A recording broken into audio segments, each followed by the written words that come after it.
I love to see the towns passing by and to ride these rails neath God's blue sky. Let me travel this land from the mountains to the sea, 'cause that's the life I believe He meant for me. And when I'm gone and at my grave you stand, say God called home your rambling man.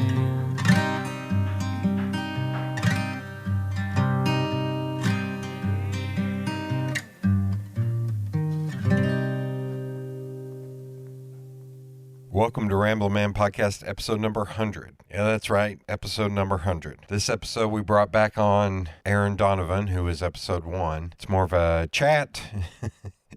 And actually had her come back to record a little bit more, because on the first part of this, I am apparently firing a little hot. So I brought her back on to have a little bit longer conversation, and she'll be happy to hear she is now one of the longest episodes, which comes up in this episode.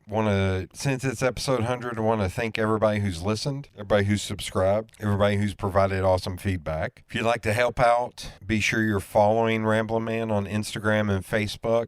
If you have any ideas for future guests, just shoot me a DM at either one of those. And I had thought about maybe changing things up with episode 100, going to weekly or changing up the date or just something to shake things up. But I feel like if I try to go weekly, it may not be what I intend this show to be. Maybe later I'll come back and revisit that. But for now, going to just keep trucking. It's funny, in listening to podcasts as long as I have, I've heard people like Jimmy Pardo and Mark Maron, who've been doing it forever, laugh about how they made a big deal about episode 50 or episode 100, and here they are thousands of episodes in. But I'm some schmuck from East Tennessee, and I appreciate y'all listening and hope you listen in the future, and hopefully I'll get Erin back on for episode 200.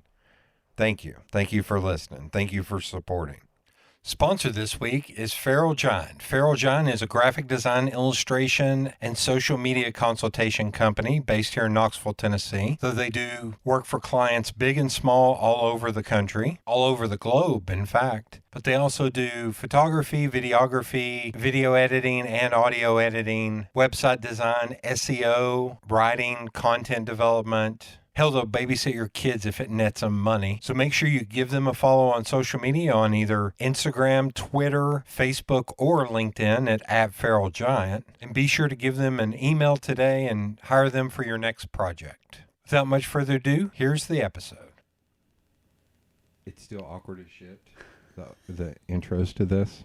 I don't know if you've been listening, but it's still awkward. So we'll go with, hey, Erin, how's it been? It's been 100 episodes, 99 episodes. I can't, it's just 98? yesterday. Is it 98? I don't know what that would be. There's 98 episodes between that one and this one. I went to Fulton. I don't know math. Stop saying that. Oh, it's true. It's true. I don't know math, and I didn't go to Fulton. Okay.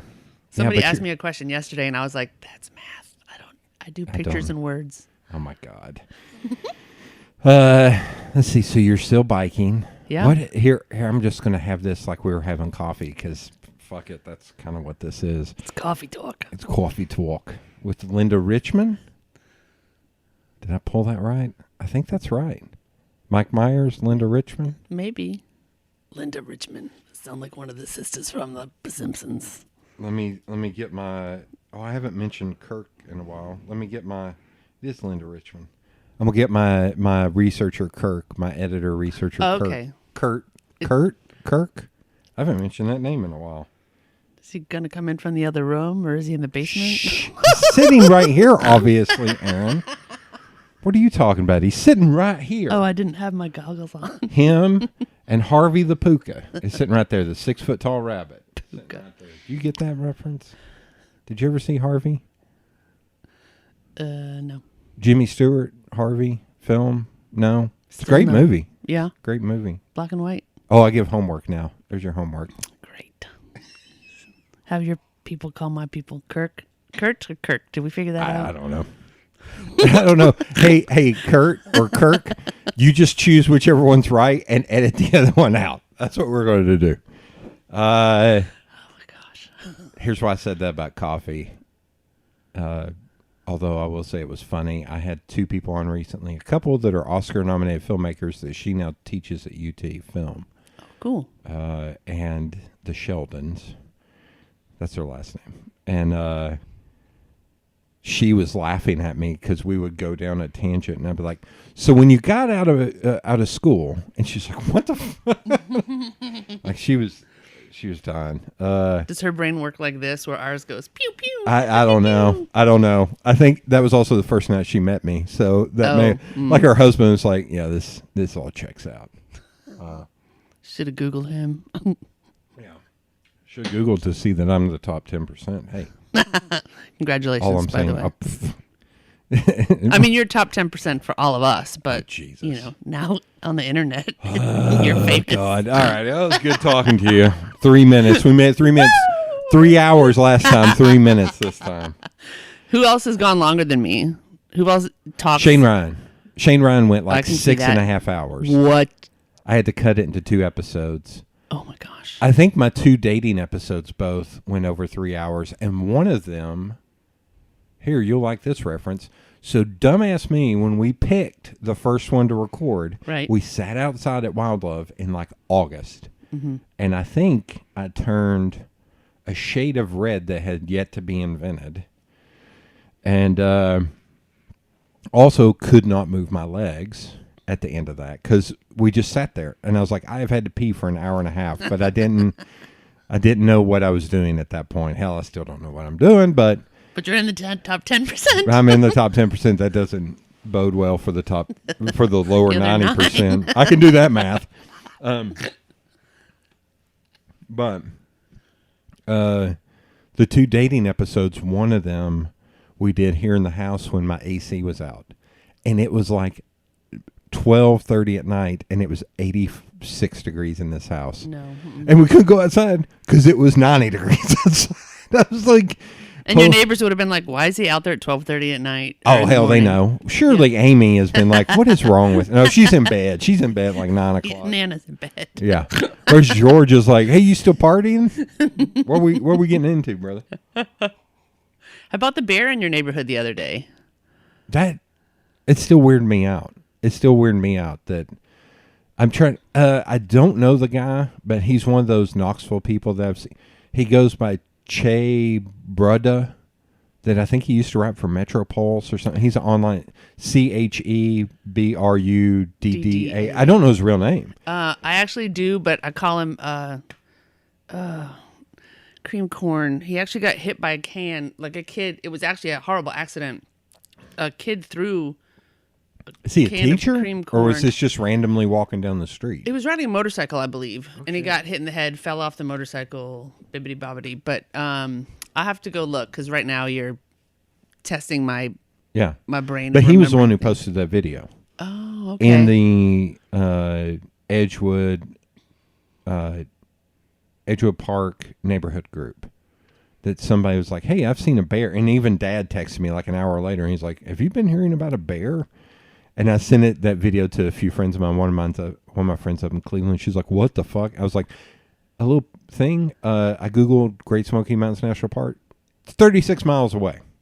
It's like that. We don't have bears in the city. I mean, literally, I remember once in the old city when I still worked at Channel 10, we were chasing a bear around, it's the Jig and Reel now, but back when it was Manhattan's, yeah.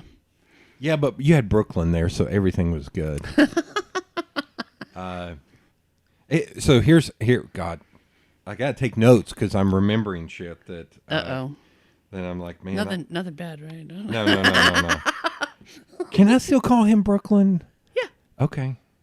Every once in a while, he'll be like, hi, I'm Steve. I'm like, no, you're Brooklyn. What the fuck are you talking about, brother? Sometimes he tries to grow up. It doesn't always work, though, but we know the truth. I've seen the photos online. He is not growing up. I kid because I love. I should go back and interview him about what was it like being a bar owner. Have like him and Will and Stanton on. Be like, what was it like being a bar owner during the pandemic? Because Stanton kind of helped get laws rewritten in Nashville. Yeah, and I think too for Stanton to be able to, have that pickup service, Right.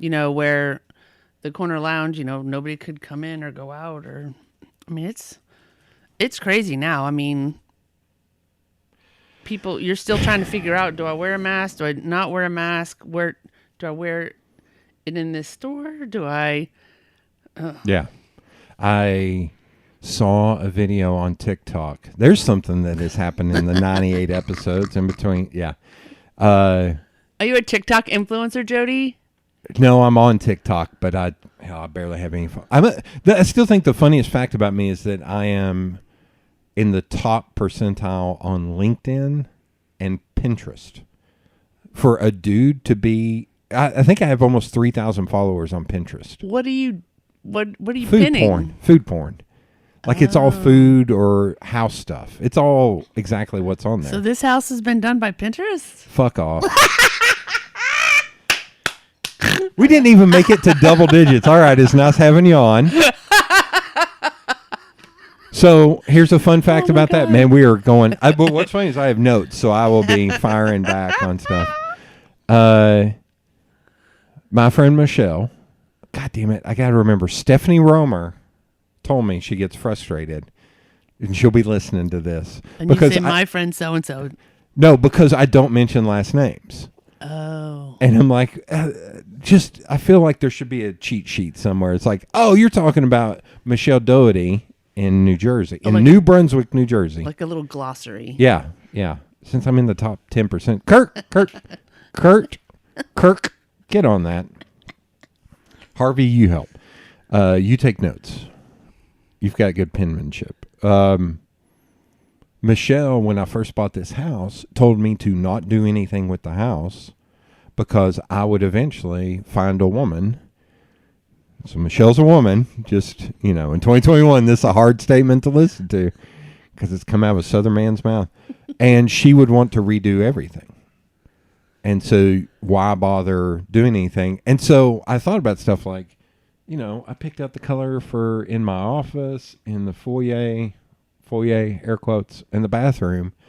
And I thought I did a good job. They're like mocha colored, kind of neutral. There's no lights on in there, so it just looks beige to me. So that's why I'm not. It's kind of a richish brown. Okay. Light brown, like coffee, light coffee.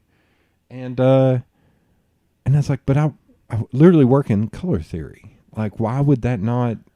She was like, oh, honey, that doesn't matter. I don't think she called me honey, but she was like, oh, that doesn't matter. I was like, so if I married a woman, no offense, I mean, I'm not punching down when I say this, but that was a cashier at Pilot, she would have more ideas and know-how about interior design because I was like, that seems kind of sexist. I don't think it's, no matter where anybody works or anything, Okay. Everyone has their own little style. And I think that's what it would be. Like, the Pantone colors or whatever, but I'd be like, oh, I think this picture looks prettier over here. Oh my and God. Like your head would pop off. But I mean, yeah, it would. What you're saying? The any woman I got with wouldn't like my Reasonable Ron Saul Young original photo that's hanging up. That's going to probably be a no. that's, you know what? That's your When Harry Met Sally. That might be your wagon wheel. No, the ninja sword up there. Oh, That's my wagon wheel. Have you not noticed those before? no. I was actually trying to figure out what they were, but then I was like, Yeah, they're samurai swords. Oh. So the funny part about that is the person who talked me into doing that was my old roommate, Candace Brown/Wilson. I'm doing last names. She's the one who talked me into doing that. So a woman talked you into the ninjas. Yes, because I had the lower one that's actually really cool and has this like cutout inlay drawings on it, and it's like maroon that I bought at Green Acres Flea Market for like $5, and it was really cool. And when I bought the house, I was moving stuff in, and I was like, "Oh yeah, I've got this," and she was like, "You got to hang that up." I was like, "Huh." So I went to that Crystal Visions or whatever the fuck it was in Easttown Mall, RIP. And the smallest one they had was a twofer. And of course it looks like a gun rack. It probably is. And back then, I wasn't smart enough to go, well, just build one. It would be super simple to get a towel rack and just modify it and paint it and make it work. Yeah, a lady might not let you do that. Yes. So I bought another ninja sword, put it up there. But now it's up there, and I'm just like, two things. I don't know what I would put up there because it's such an odd space. And the other thing is, I think it's funny because I always joke that if somebody ever tried to break into the front door and I was walking backwards with my hands up, I could just grab the ninja sword and couldn't cut them because they're probably so blunt it would just hit them like a baseball bat.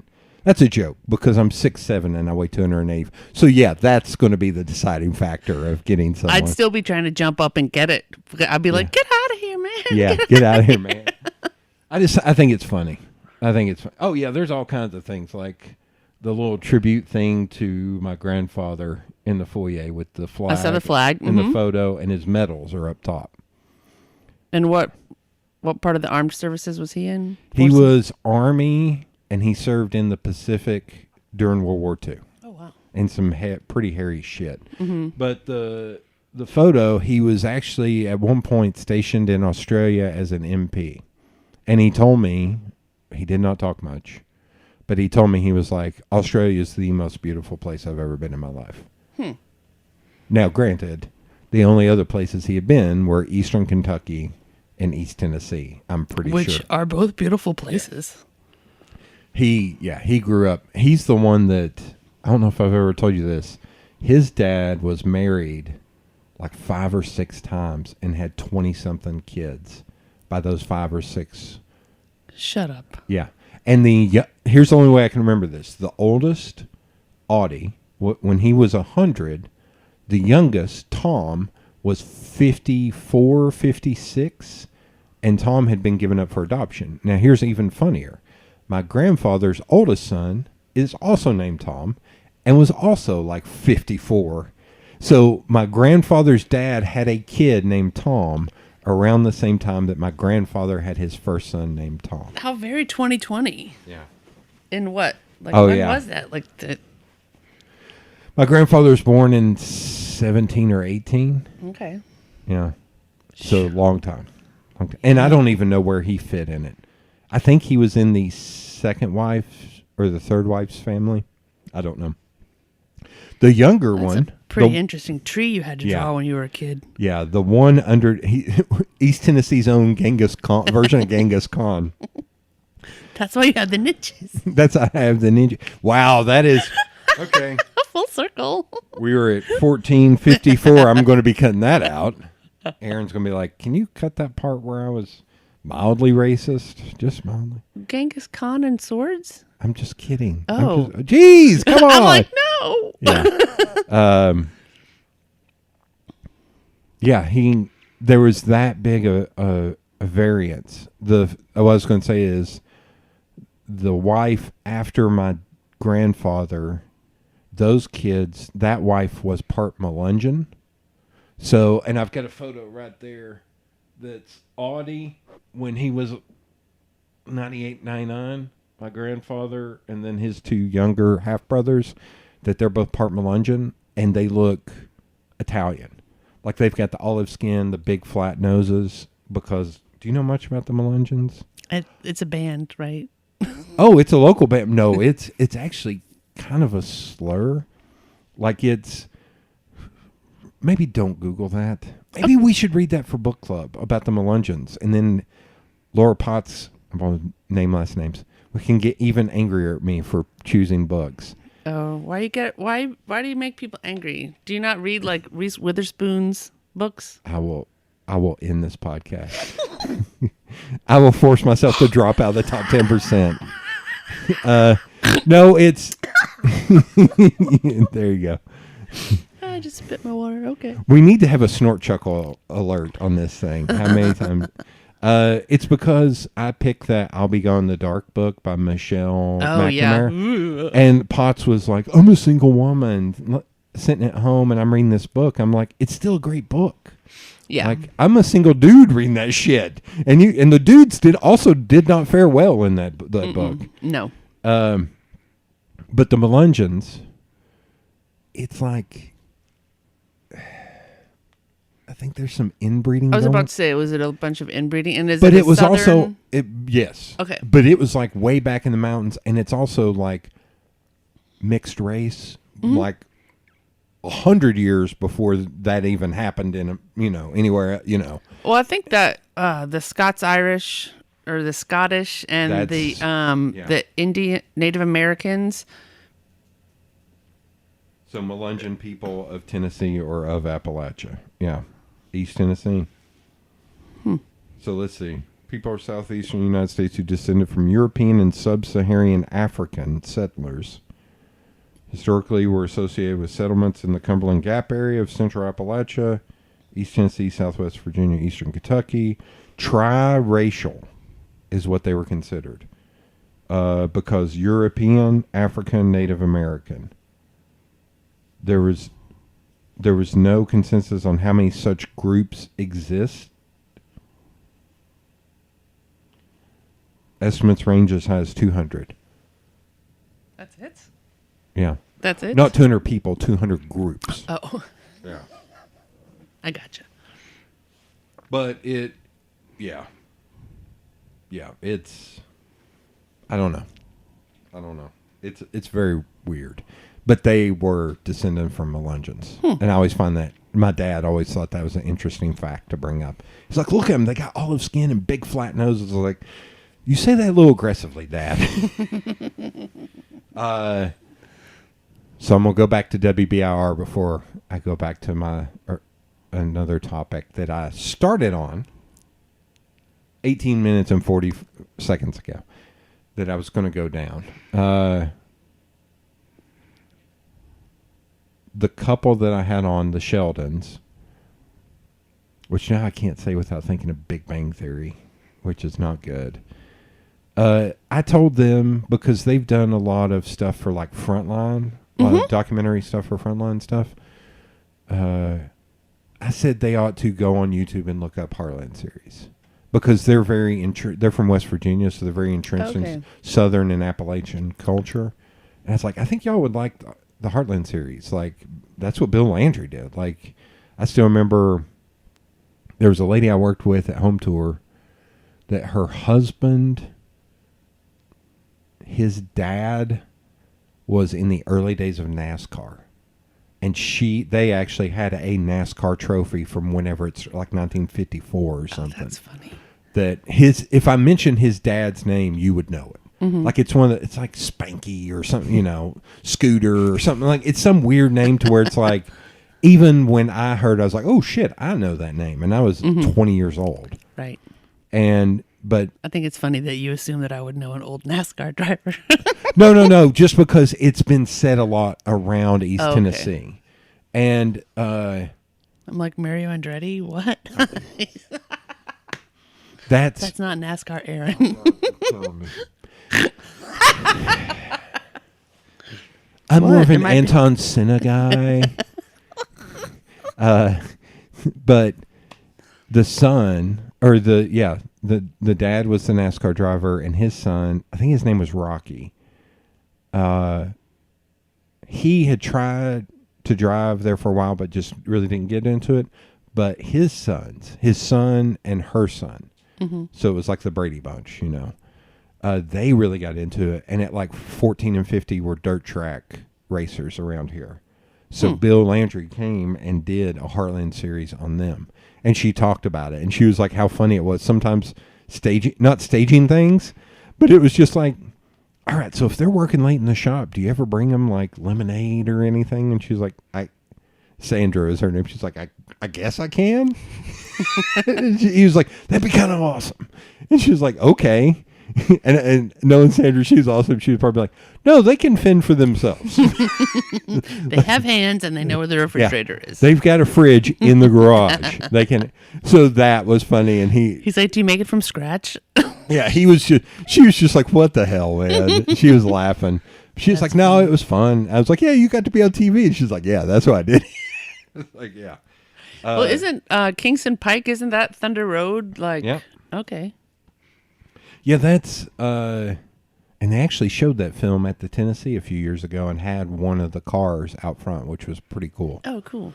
And, they've done those signs like, here's the Moonshine Highway or whatever. The state signs for tourism, yeah. But I told the Sheldons they should try on YouTube. It kind of bums me out. Like, I don't feel like WBIR has done a great job with some stuff. Like, I feel like the Heartland series you should be able to buy on iTunes or something. I feel like there's still a lot of people. Well, I think a lot of people still buy the DVDs from Channel 10. Or it's on their website, which is terrible. Which is not their fault. That's their parent company's fault. I don't know. I think it's one of those things that's like, man, I would like to be able at any point to just watch. But there's so many. There's so many. And it's been on for so long that, like, the format, who knows how long it would take you to actually get that. Right. Like, iTunes might be like, this 1970s format. But for my money, take it to... HP Video? No. Take it to Eric with TAMIS, Tennessee Archive of Motion. Yeah. Take it to him. Take it to East Tennessee. He has all that stuff. Oh, he does? TAMIS does, yeah. Before Eric, Bradley? Bradley Reeves. Bradley Reeves, yeah. He literally came in and went through every single piece of archive at Channel 10. Yeah. And I don't know what he put it on, but that's all over there. Okay. See, when it comes to people, I'm like, somebody would do that. Or like what I know about them is they could probably file for a grant to digitize and get all that to where it is available. I just think it's important. I think it's important because I think it's a snapshot of this area over, God, like what, 30, 40 years? It's been a long time. Like he started that in like 81, 82, I think. I wasn't alive then. That is of course, you're just 29. You're a young buck. Tell That's why I didn't offer you any alcohol because your system is still trying to figure shit out. It was, if I remember correctly, when I was telling them, I was like, I think it was weekly, and I remember it used to come in the big Disney VHS packaging. You remember those big white plastic things, and they were expensive as shit. It was like $29.95 for one VHS tape. That's why I say iTunes. I was like, they need to be like 99 cents. Like, yeah. But I don't know. I think something like that's important. I don't know if that's hokey or I'm hokey for thinking that or if anybody cares.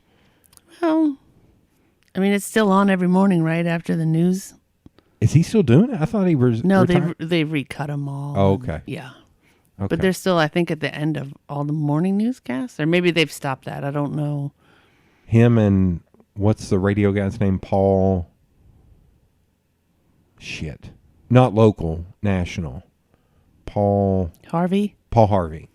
The rest of the story. Yeah. That just reminds me of my grandmother's kitchen, both of those. Because she would have Paul Harvey on the radio, or she would or Heartland series would come on. By the time it came on, we were done with dinner and we're like cleaning the kitchen. Oh, isn't that funny? Yeah. I didn't have anything like that when I was a kid. Obviously, I'm not from around here. You ain't from around here, is you? Nope. Well, it was funny because my grandma was 5 foot tall, 100 pounds, and she had a TV in the kitchen that I could barely reach now. Like, it was so high up, and it had flip knobs. And I was like, how did she even do it? She had one of those little grabby things. I think, no, that was pre-grabby thing. I think she had a step stool to get up there. I was like, oh, that's not dangerous at all. Right over the stove? Yeah, that's not dangerous. Yeah, I will say, speaking of grabby things, like I needed a glass. Are we going to go back to talking about Tinder? No, but I used tongs literally to get a glass because I didn't want to go get the step stool this morning in the kitchen. Really? Mm-hmm. It was plastic, so I knew if it fell, I wouldn't hurt myself. Because, I'm very talented when it comes to that. No comment. I threw a rock at myself yesterday on the trail. Why? Are you saying that to me or the text message that you're reading? Or did somebody just pop up on your Tinder? I know I haven't had the apps on my phone for a long time. I gave up. It's a mess. Although I will tell you I wonder if I should mention this. One of my friends, who I will not name, so I don't have to mention her last name. She who shall not be named. She who shall not be named was talking shit about how my profile probably sucked because I'm a dude, and I opened it back up and took screen grabs of all my photos and my profile, and she was like, "No, that's solid." I was like, "You're not the first person that I have asked about this. I have consulted many women to say, what do you think about this?" And does this sound creepy? Yeah, and so when I had it, and this was like January, I ended up right swiping on somebody who I connected. We've been on, what is this, May? We've been on a grand total of 1 date. We text once a week because she is a clinical psychologist getting some kind of advanced degree at UT. And she was like, I have no time, and I have a kid, and I am solo parenting. So I was like, fuck, okay. I guess that means once every 2 weeks I get to hear from you, which it's fine. It's whatever. But it is kind of funny of like, one of my friends is like, have you gone out with her again? I was like, no. When was the last date? Like a month ago? Well, and I think too with COVID, it's like, do you want to go out to dinner? No. We can't do that. I do not. Do you want to go to the movies? No, we cannot. Yeah. Oh, dangling thread that I'm going to fix. I saw on TikTok a video of Nashville from this past weekend, and it looked worse than it did before the pandemic. Oh, no. Like there were points where I looked at it, I was like, I don't know how that roof is staying up because it was so packed. I was like, of course Nashville's this way. I was like, that's how the Strip was, even during the pandemic, with all the kids over there and their partying and their disco music. Wow, you just turned into an angry old man. Get off my lawn. No,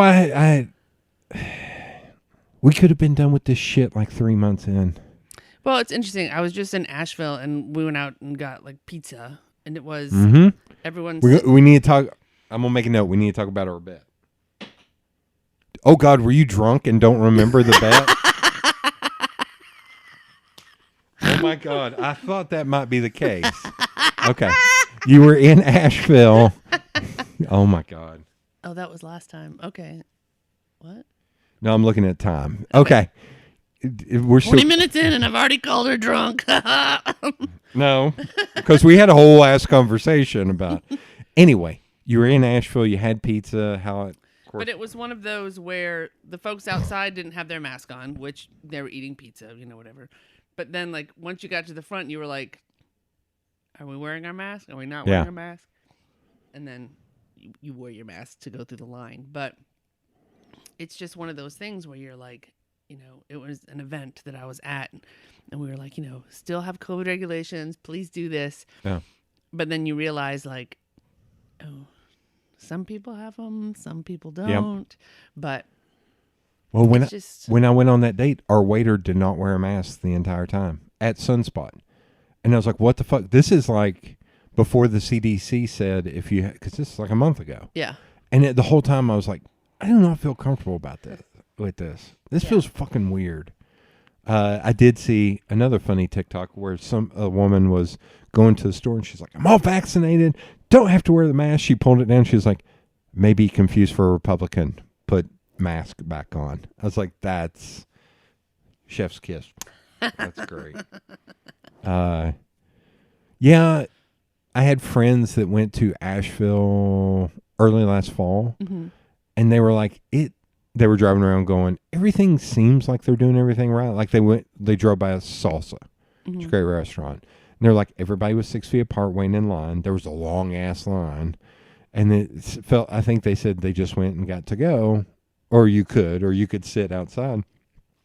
and they were driving by going, still feels weird. Still feels weird. Yeah, one of the Indian restaurants that I normally go to when I'm there, it was only like pickup or delivery. Like there was no in, because it's not a huge restaurant. Right. So Which I think Wild Love is still just pickup only, which is, I thought about it, we could have gone there, but I was like, if I knew we could sit down and do this, I probably would have done it again.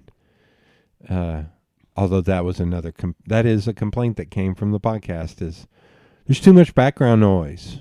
I was like, yeah, but we're talking directly into the mic. Yeah, but I don't like the background noise. I was like, cool story. It's a free podcast. You can just not.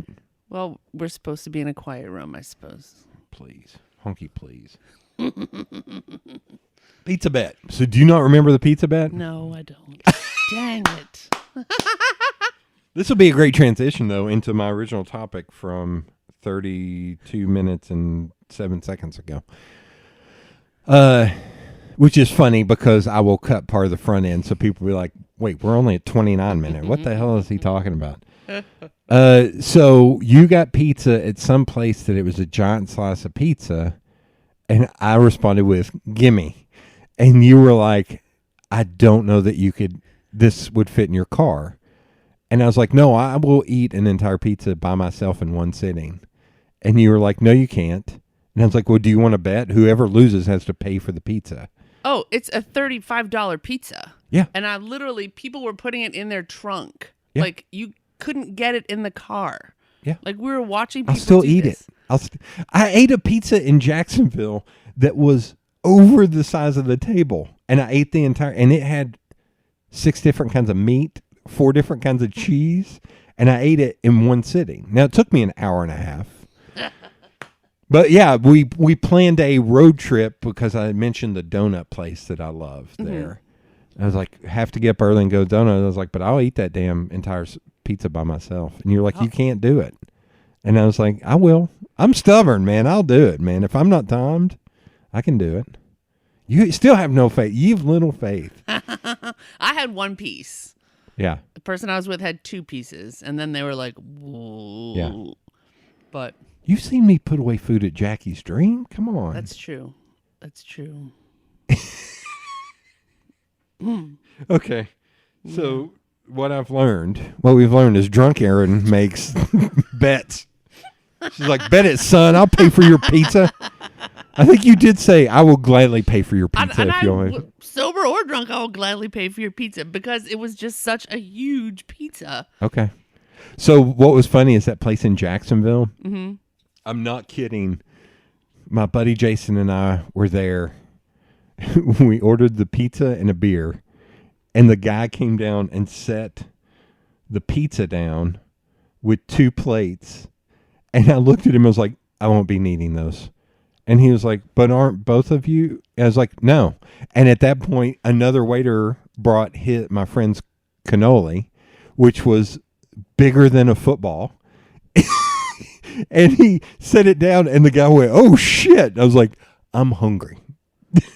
And I ate that entire thing by myself. Jason could not finish the cannoli. He's like, it's too much bread, man. It's too much bread. And then we went and smoked cigars, and I napped for like 30 minutes while we were smoking cigars, to the point where I almost dropped my cigar on the carpeted floor, on the rug, because I passed out. Now, in my defense, I had only gotten like an hour and a half of sleep, and I flew, and it was one of the worst flights. The seats was too small. Isn't Before that on every flight for you? Yes, before I ate the pizza. After they ate the pizza, I wouldn't be able to fit in that damn seat. But yeah, I ate that entire pizza in one sitting, and it was epic. Like, the guy could not believe it. The waiter, he came over and he was like, I didn't think you could do it. And I was like, man, I'm stubborn as shit, man. I'll do it. I mean, I didn't even think I was going to finish the one piece that I got. Huh. Okay. It was really good, though. It had like fig and Oh, yeah. balsamic glaze. Because it looked thin. Like, it was not. Yeah, it like a wasn't pan. like it was one of the, you fold it in half if you were Yeah. anywhere else in the world. The place in Jacksonville was like New York style pizza. Mm-hmm. But it had like 4 or 5 different kinds of meat. Like, I think it had chorizo and shit on it. Like, it was chorizo's great. the best. It was so great. But yeah, watching them freak out, and I also made them freak out because their things at the tables that instead of having like a playing card, it was a wrestling card from like the 80s and 90s. Oh. And it was a Ric Flair card. And I was like, I looked at the dude, I was like, do you know who my county mayor is? He was like, almost like, who the fuck are you? Like, he sounded like he was from New York. Uh-huh. I know you got beef with anybody from New York. I don't know. And he said, Go Red Sox. What? no, I don't know why I would think that. Johnny Damon's the best. No ma. No ma Garcia Para. Yeah. Johnny Damon played for both teams. You hush your mouth. Jesus.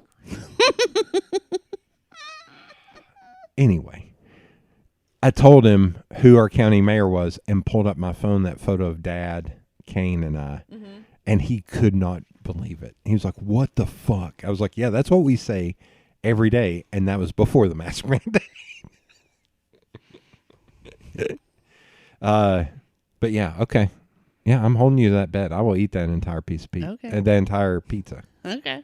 Yeah. I can, and I will.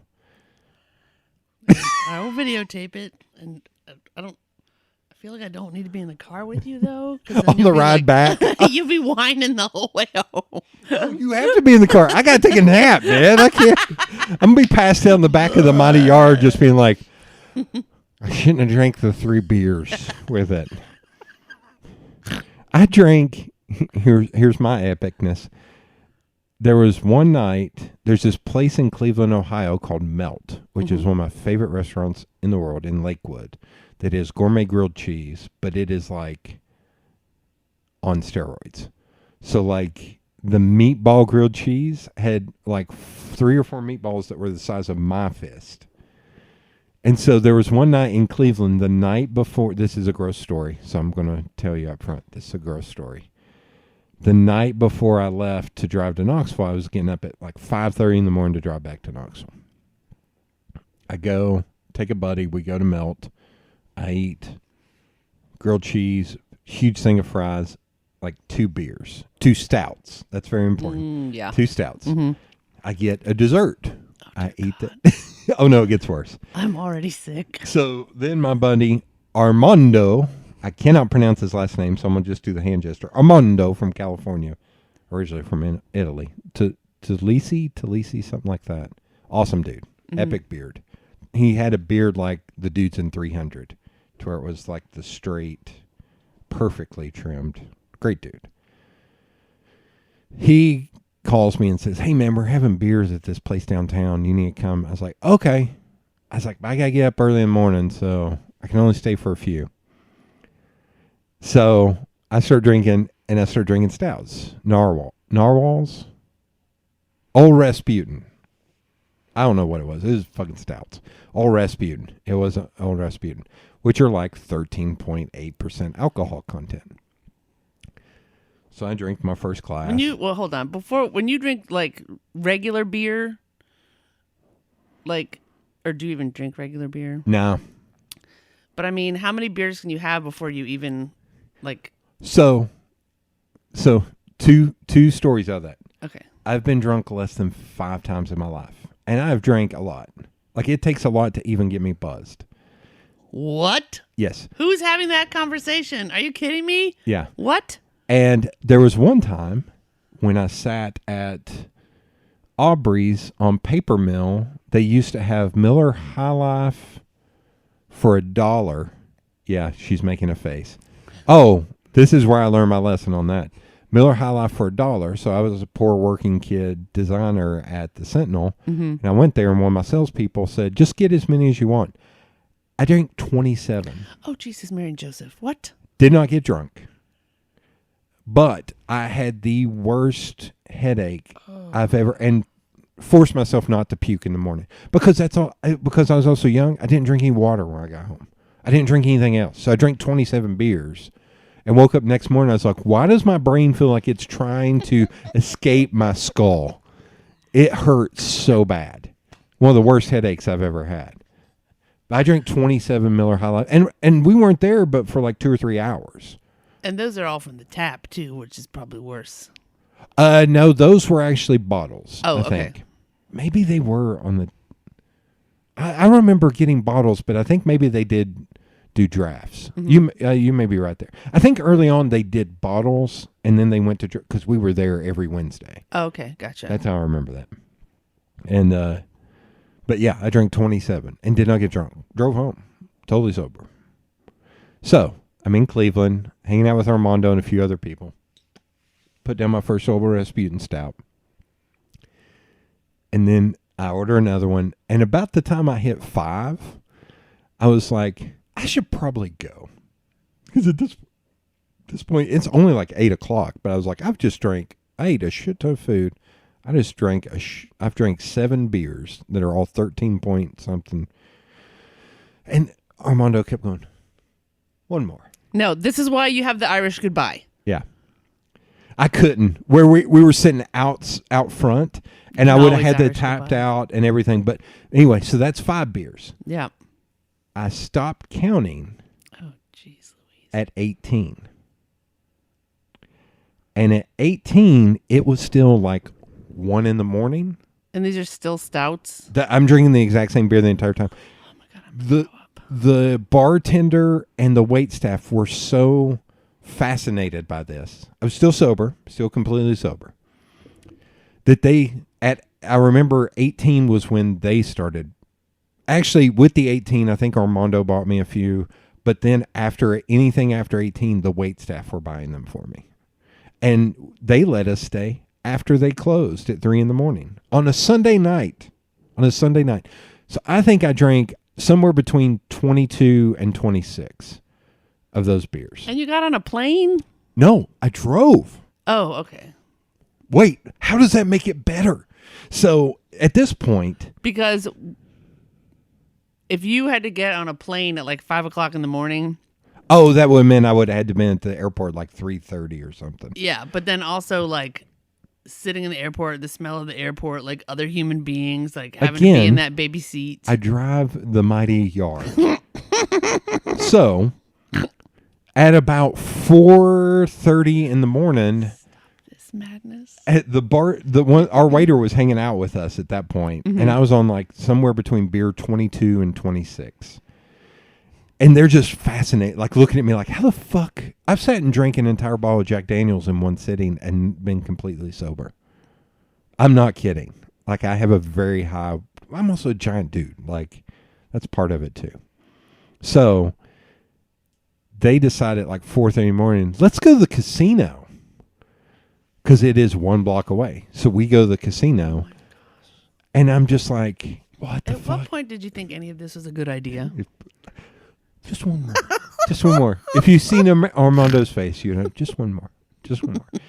So we go to the casino, and we're walking around. I was like, this is fucking depressing. Because it was bright in there. There was nobody in there. It was 4:30 in the fucking morning.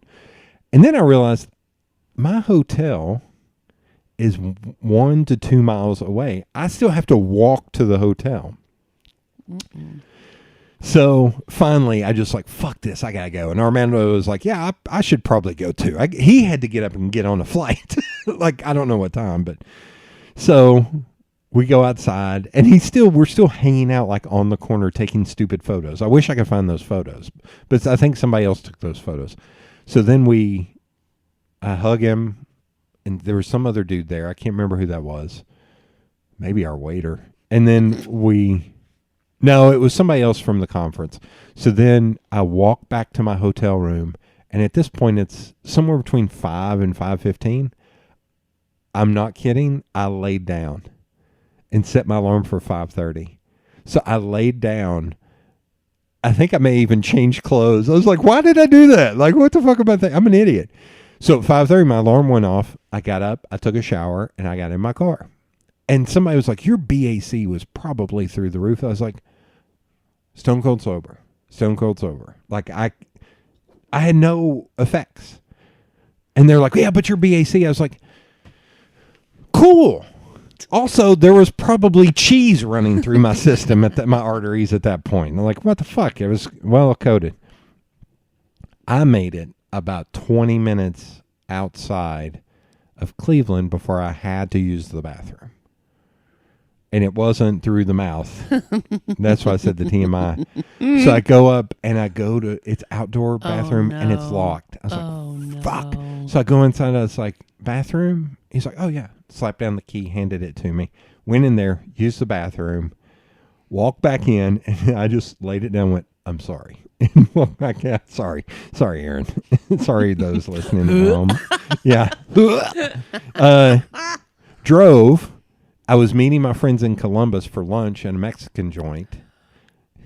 Still sober at this point. I'm going to throw up. I think I stopped one more time to use the bathroom. And then I got there. It's like, I can't eat. I can't put anything more on my belly.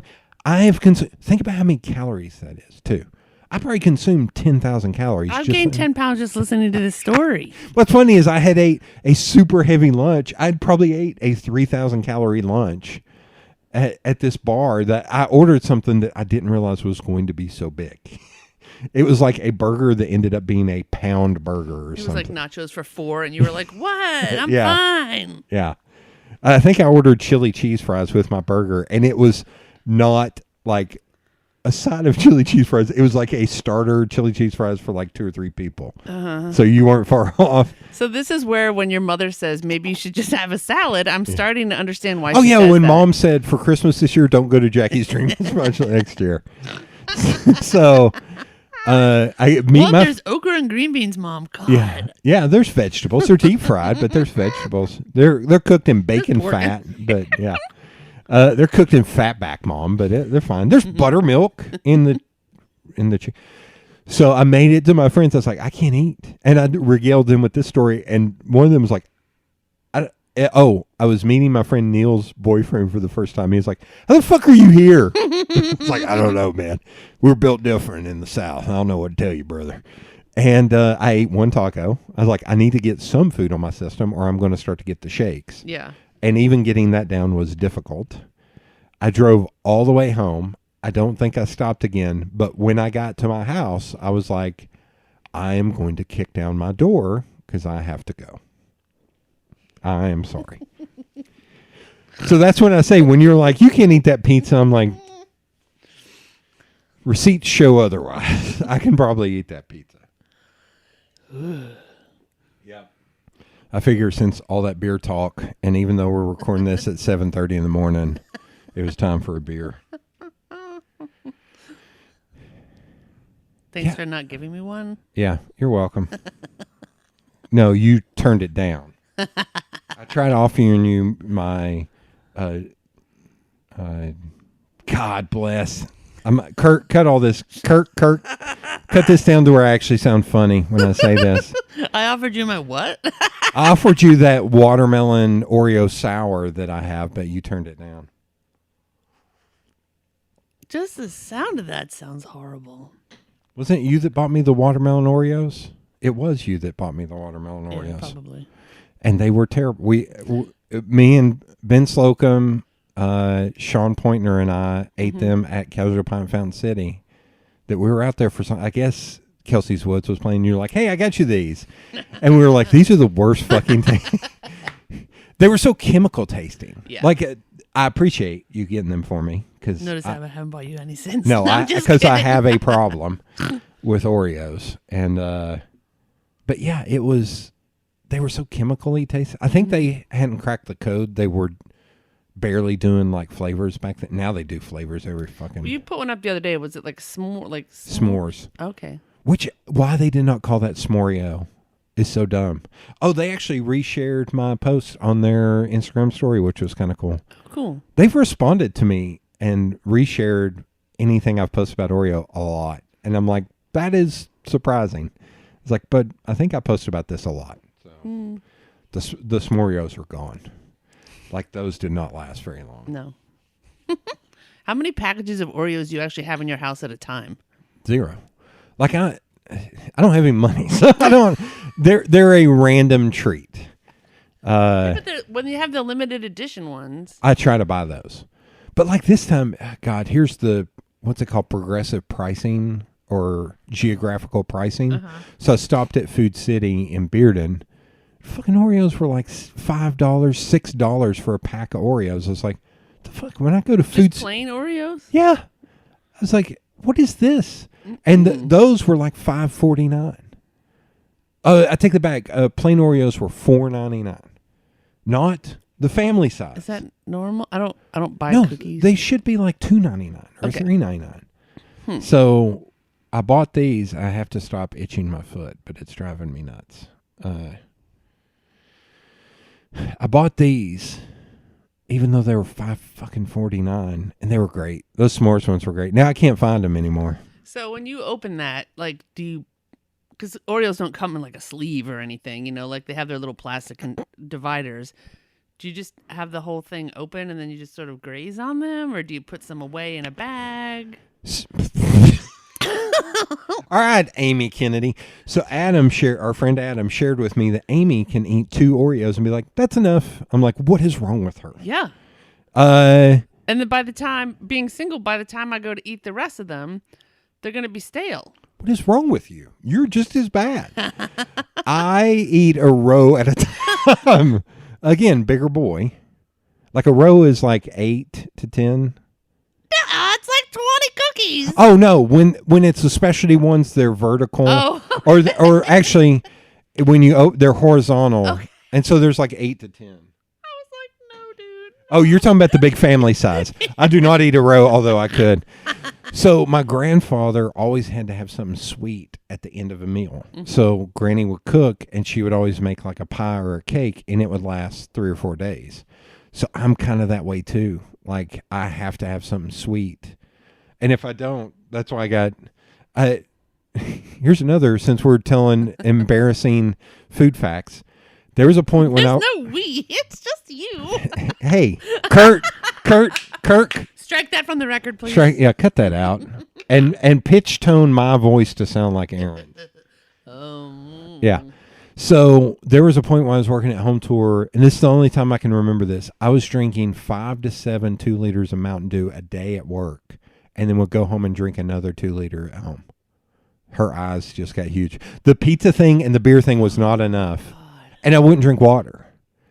So now, the only thing I drink are essentially the Kroger brand of Diet Sprite, because it has no calories and it has no caffeine. And so, but I'll drink maybe 1 can of those every 2 or 3 days. Just 1 can. And it's usually after dinner because it's kind of sweet tasting. Mm-hmm. I will say it's funny. I've gone to the generics because the generics, even like chips from Kroger, taste more like Doritos from like the 80s than like how I grew up than the Doritos now. And I'm like, no, because they actually have the powder and shit on them. Like they don't skimp like Doritos does. And same thing with those. It's like, man, it tastes different than the Sprite when it actually has more of a lemon lime flavor to it. Whereas Sprite now tastes kind of almost like LaCroix. Like it doesn't have as much of the artificial fruit flavoring. Interesting. Yeah. So I'll drink one of those as something sweet. So if I don't have Oreos or make cookies, that's what I'll have. But when I have it, they're gone. They never get salt. What are you talking about? Like, I would say a family pack of Oreos. I would eat them after dinner because you were asking if I graze. Yeah. Sometimes I'll eat 1 or 2 in the morning if my mouth just tastes funky. I'll eat 1 or 2. I've cut back to where I don't drink chocolate milk every morning. I've grown up a little bit. Yeah, you're laughing at me now. Oh my God, how do you not weigh like 10,000 pounds? Oh, I got you. I also drink 2.5 to 3 gallons of milk a week. And you were talking about, having to put some away. When I moved out of my parents' house, my parents had a thing of milk in the fridge. That actually fried her brain. Gallons of milk? That also explains why I'm so big. Like, look at my wrists. Like, that's why my bones are so big. Yeah. I'm knocking on wood so I don't break my bones tomorrow. But 2 gallons of milk. To 3. 2.5 to 3 gallons of milk a week. And so when I moved down my parents' house, they had bought a gallon of milk and it went bad. And Dad was like, how the fuck did that go bad? And Mom was like, Jody's not here. And then they've cut down to, with the 3 of them still living in the house, they maybe have half a gallon of milk at a time, or almond milk. Like that's all they have in the fridge. It's like, this is not enough. I can drink that half in like one sitting. What are you talking about? And that's not in cereal or anything else. That's literally you just. No, I eat oatmeal. I get up and eat 2 packs of oatmeal every morning. I'm very regimented. So I say all that. I eat all that crazy shit, but 90% of the time I'm eating baked chicken with just a little bit of Dale seasoning on it and pepper or hot sauce and peas and corn. And that's all I eat. That's why I'm able to eat all the crazy shit, because that's vegetables and a protein. That's hilarious. Why is that hilarious? Is that not sensible? Like I'm also a like bulk. my shoes. Oh, Jesus! Like I'm a bulk eater. Like I like to cook everything at once. So I like don't. when you say chicken and peas and carrots, like how many pieces of chicken? If it was like chicken breasts, probably two chicken breasts, and a fair amount of peas. Like a whole bag of peas and carrots? Nah. Is it already mixed together? Usually they're side by side. I would say like my handful of corn or peas. Wow. That's a lot of food. I'm a big guy. No, you are a big dude. So yeah. I actually looked up as like to maintain my weight, I would have to eat 4,700 calories a day. And there were times last year, my friend Jason Snow fussed at me because he was like, I was like, man, I keep getting these headaches and I'm tired midday. I don't know what's going on. And he was like, what are you eating? And I was like, well, I get up and I eat 2 packs of oatmeal. Instant oatmeal, I can't do steel cut. Steel cut's the texture is, and I have to put shit on there to make it tolerable. So the instant oatmeal, well, is not perfect. Is it a flavored instant oatmeal? Usually apple and cinnamon or maple and brown sugar, but I don't add anything. I don't add anything to the maple and brown sugar, but the apple and cinnamon, I put cinnamon, not cinnamon sugar, but just cinnamon on top to give it a little bit more. Mm-hmm. But I was eating that when I woke up of a morning, and then I would eat, 2 chicken breasts and the veggies at night. He's like, you need to eat more. He's like, are you drinking anything? I was like, water and coffee. And he was like, you're probably consuming less than 1,000 calories a day. And I was like, yeah, but I was doing this before. He's like, yeah, but you were going and doing shit. So you were sidetracked. I was like, also, I was going to Jackie's or Inskip Grill, or it's also yummy once a week. So I was probably eating 3,000 calories. Right, you were doing this, yeah. And he's like, you need to eat more. And I started buying snacks. Although one of my friends is fucking crazy and everything I eat is wrong. I bought like dried cranberries. She's like, that's just pure sugar. Why are you eating dried cranberries? I was like, it's better than eating Oreos. Jesus, get off my ass. Like, it's better than, But then I would, granola bars. George is giving me a shit ton of Nature Valley things. I was like, well, midday, I'll eat 2 packs of those. Which, fuck, I'm a big guy, man. No, I know. I got you. Yeah. It's just a lot. But I still probably consume less than 2,500 calories a day, if I had to guess. Like right now, I don't have any Oreos, don't have any sweets. That's 0 calories. That'll be my dessert, that drink.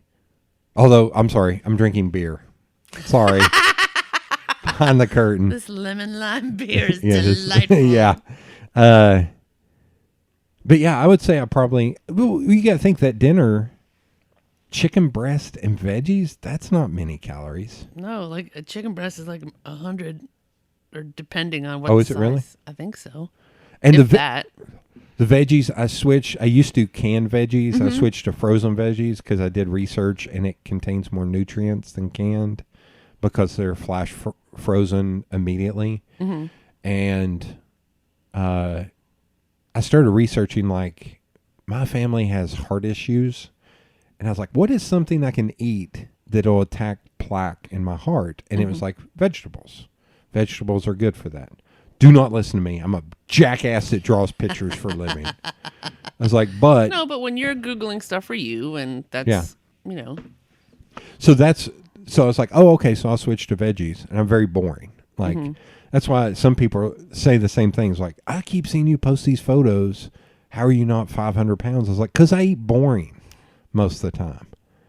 It's like so that I can eat like an idiot the rest of the time. Right. Do you exercise? Lift weights and I walk. I need to drop some weight. I feel like, Oh, really? Okay. yeah, the belly. I need to get rid of that, but COVID belly.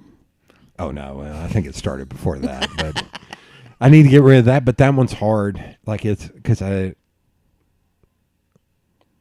it's a weird thing of like growing up playing sports and knowing how to lift and do all that. It's like, man, to attack your gut, it's fucking hard as shit. Because you got to do these weird, you can do like plyometrics and stuff. I'm like, I can't really do that in here. I was like, when I was doing yoga, I felt a lot better. Okay. Stretching because it helped with a lot of like old football injuries and boxing injuries and shit. But yeah, I don't know. I eat fine.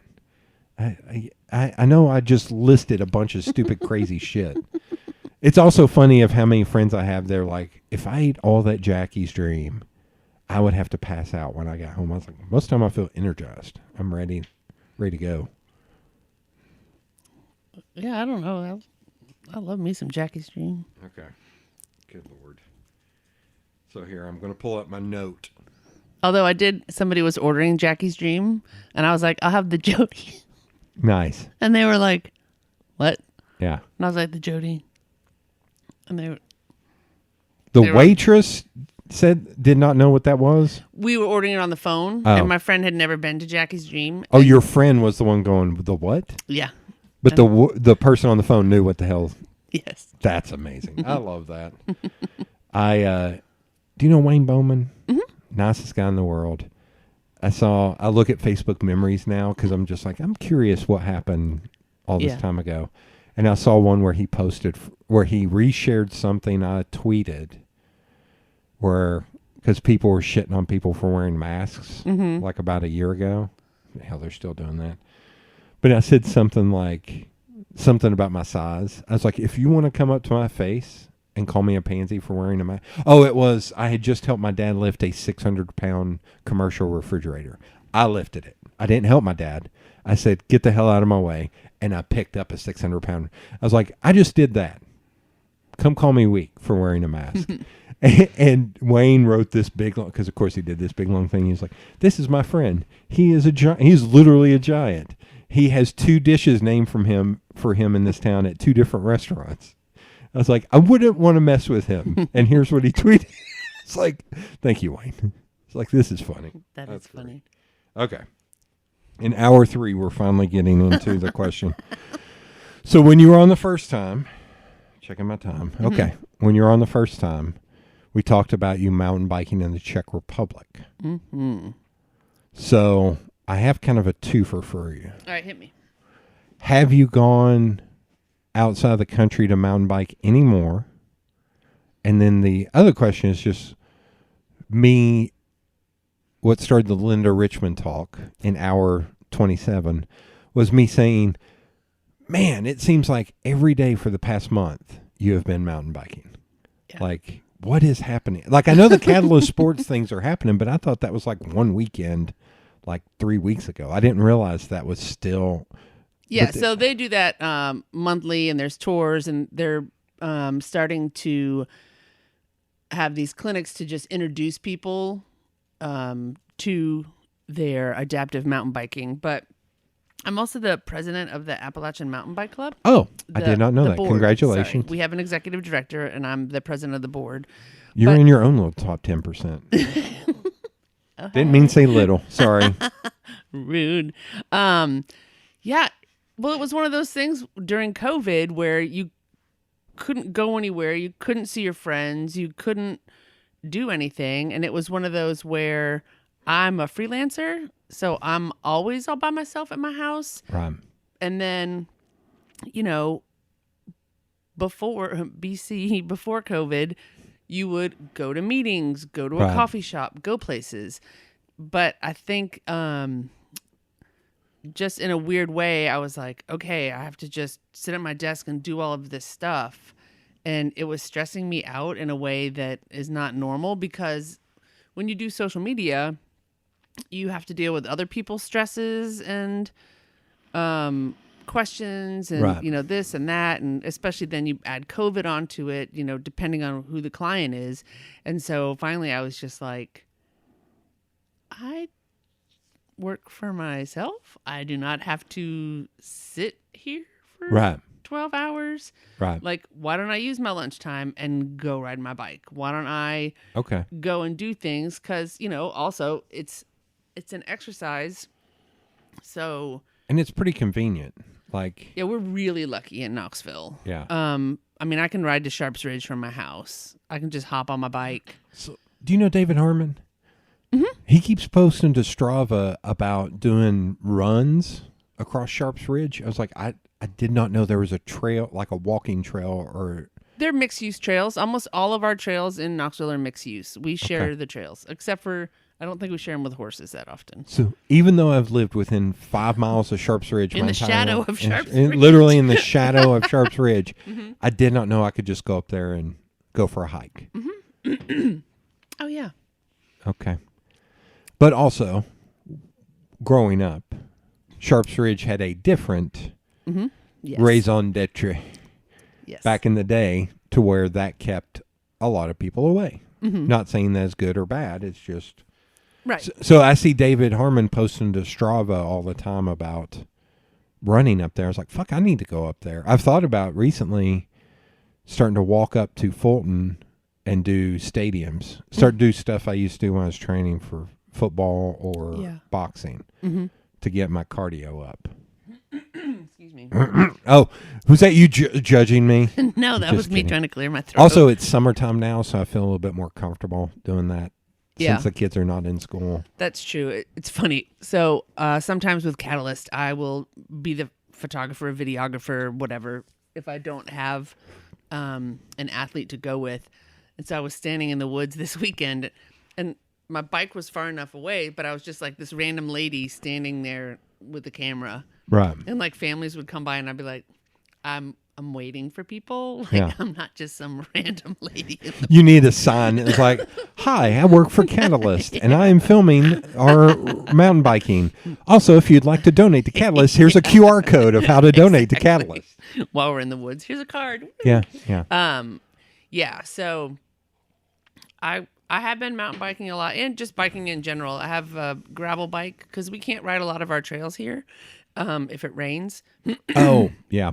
Sharps Ridge, we're really lucky. It drains pretty quickly. But God, somebody I've not thought of in a while, Jeremy. Didn't like he and AMBC kind of help that along? Because I remember seeing him doing volunteer days and stuff up there. Yeah, we do. There's lots of trail work. We have volunteer. Oh, goodness gracious. AMBC does a lot. We have a lot of partners. Like, we're super Right. lucky. But you can ride, like, out west. You can ride Concord. Yeah. You know, you ride Sharps. You can ride South Knoxville. And then we also help with Lewiston, which is in Anderson County. Okay. So, I remember seeing once Alan Mueller did a bike ride from here to Cedar Bluff. And I remember him posting at Cedar Bluff going, shit, didn't know how long this was going to be. It was like hours later. He was like, oh my God, what was I thinking? yeah. And I think I commented, I was like, do you need Lisa to come pick you up? Like, what are you doing, man? Because it was like 6 o'clock at night. And he was like, holy shit, what am I doing? Yeah, but there's so many, like, we just did a trailhead out at Concord. Like, soon you're going to be able to, like, ride, you know, all around there where you couldn't do that before. Where is Concord? Concord Marina, like Lakeside Tavern area. Oh, There's yeah, a yeah, pet yeah. safe out there, baseball field. River Sports has, like, kayak and canoe rentals. That's west. That's, what is it? 379 too far or East Nashville. I don't think, hell, I did dragon boats at boats Yeah. at Concord. What am I thinking? Yeah. That's way the hell too far away. I don't know that. I always think of like South Knoxville on the river. I didn't realize how much development was going on over there. Not shit. Let me backtrack. If you go out Alcoa Highway a ways and turn right and come back around. So I'm not talking about like right there through downtown. I'm actually talking about around the bend. Okay. That I was driving back in there because somebody I know lives back in there. And there are a lot of very expensive houses and subdivisions back in there. And I had no idea. And it was like, oh, where the fuck did all this Is come it from? Maloney Road? Yeah, back in there, back in there. I had no idea. No idea. Yeah, it's beautiful back there. Lived here my entire life and seen big gates and shit back there. I'm like, I don't think this was here 10 years ago.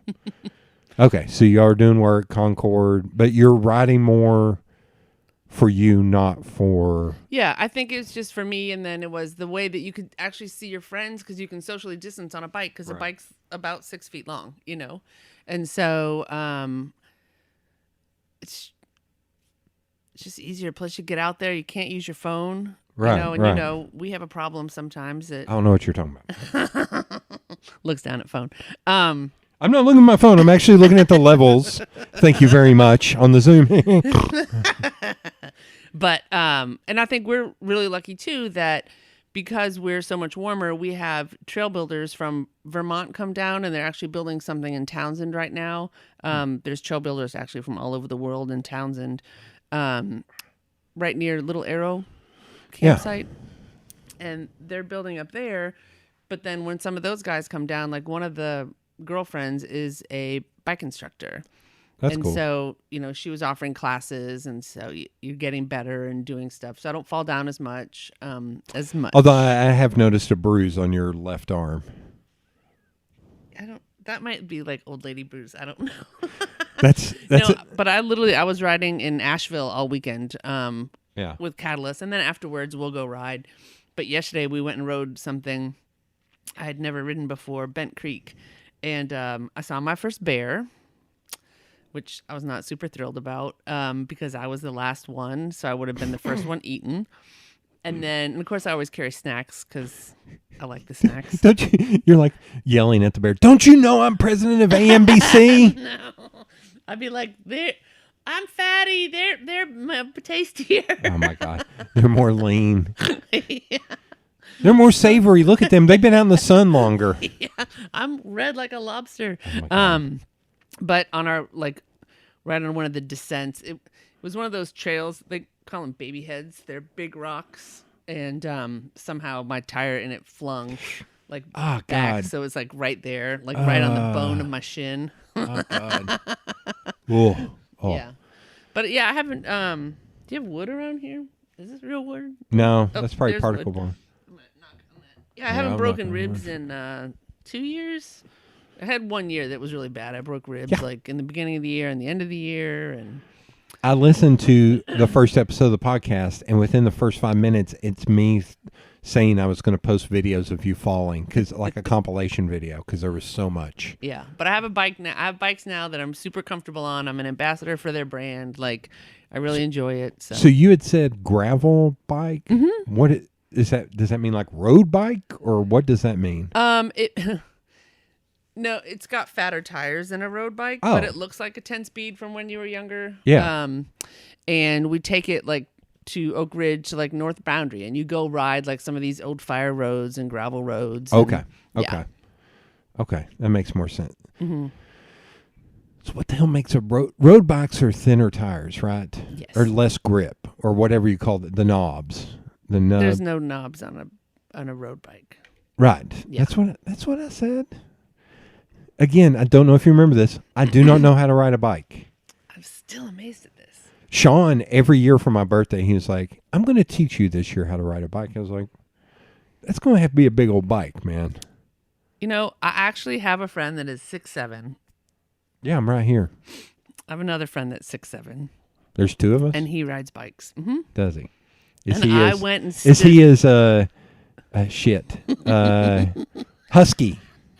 No, he's not. Of course he's not. He's skinny. No. Is it Brandon Bruce? No. Because I think he's taller than me. I think he's like 6'9". No, But I went and stood next to his bike because we were going to do something, and I'm pretty sure his seat came to my shoulder. Nice. And he's like, "Do you want to get on it?" And I'm like, "No, it would be like one of those old bikes." Penny farthings. I think more about the weight. Because I'm almost 3 bills, so it would have to be pretty heavy duty. Oh, no. Have you seen some of these bikers? We're not all tiny. There are sets of all the clothing places think that we're all extra small. But I mean, no point. I am not getting any of that tight shit, man. you don't want to wear Lycra. No. Hell no. Hell no. That would be amazing. No, it would not. That's for my OnlyFans. That's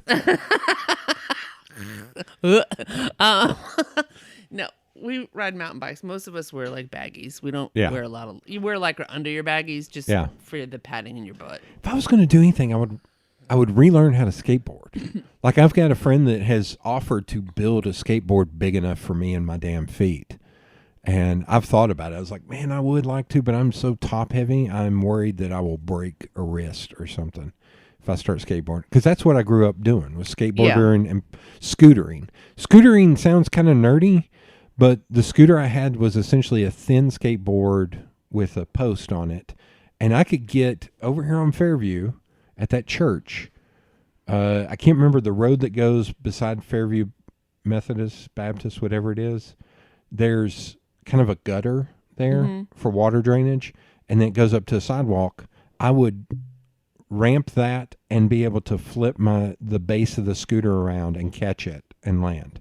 That's what the kids they do over at Baker Creek, over at the bike park. Yeah. There are people with skateboards, scooters, bicycles. Like you should go over there one day and just watch them, because it's actually cool to see the little kids doing it. Yeah. But then like I've never been school folks. I've never been to Baker Creek. I can understand. Well, if you don't ride bikes, like why would I go to Baker Creek? Like also big creepy guy just be like, hey, like you in the woods. Hey, I'm just here because of, what was it again? Catalyst. Yeah, I'm here because of Catalyst.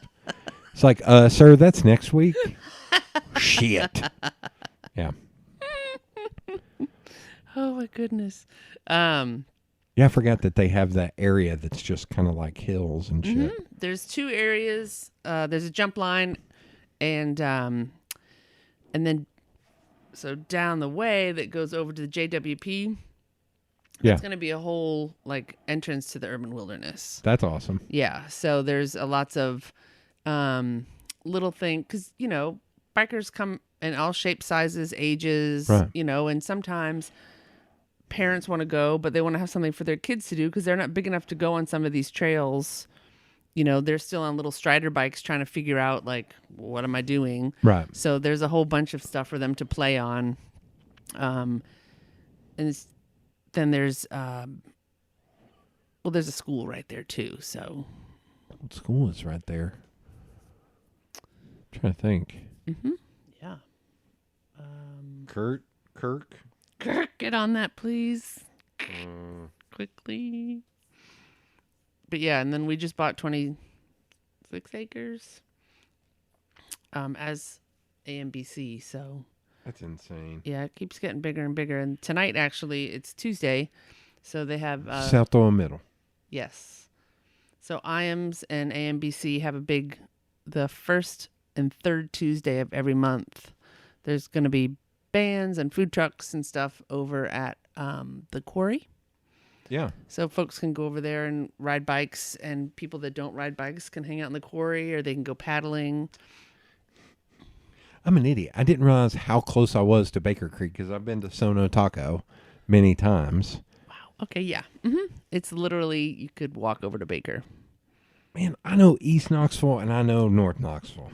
When it gets outside of that, South Knox wasn't anything growing up here.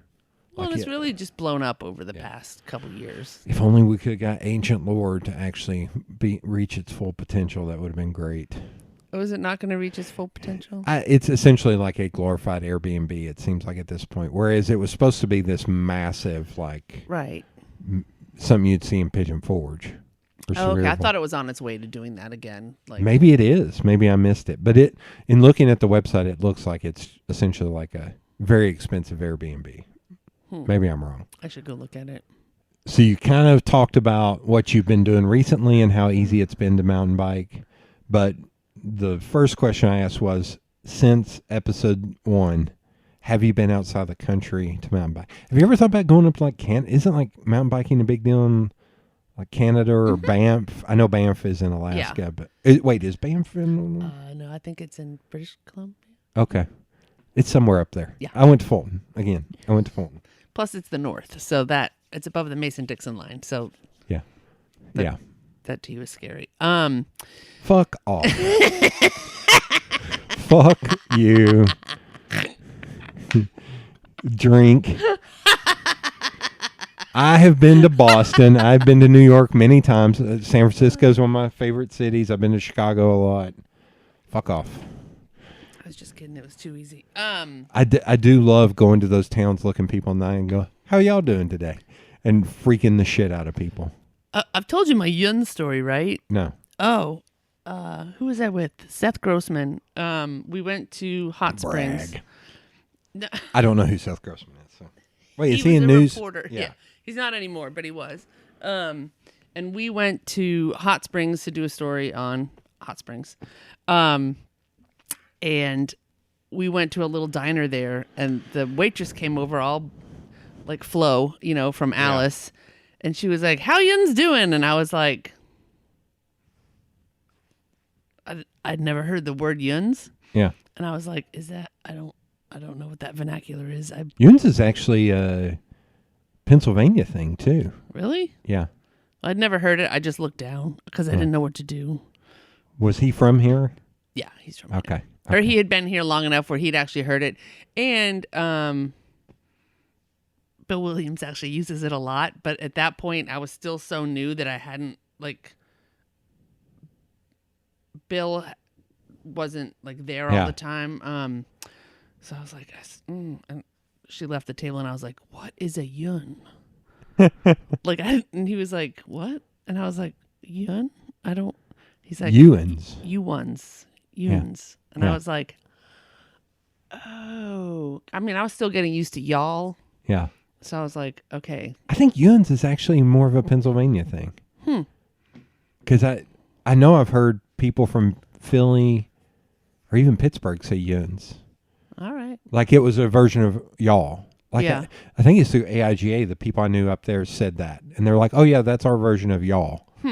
But I did know at that point that I could order the chicken and dumplings and it would be real. Oh, yeah. Oh, hell yeah. Yeah. You made me think. Didn't meet, I just saw him when I was a kid, Bill Williams, at a UT football game. Mm-hmm. And he was in his full priest outfit. Whatever that's called. It's not, nuns wear habits, priests wear outfits.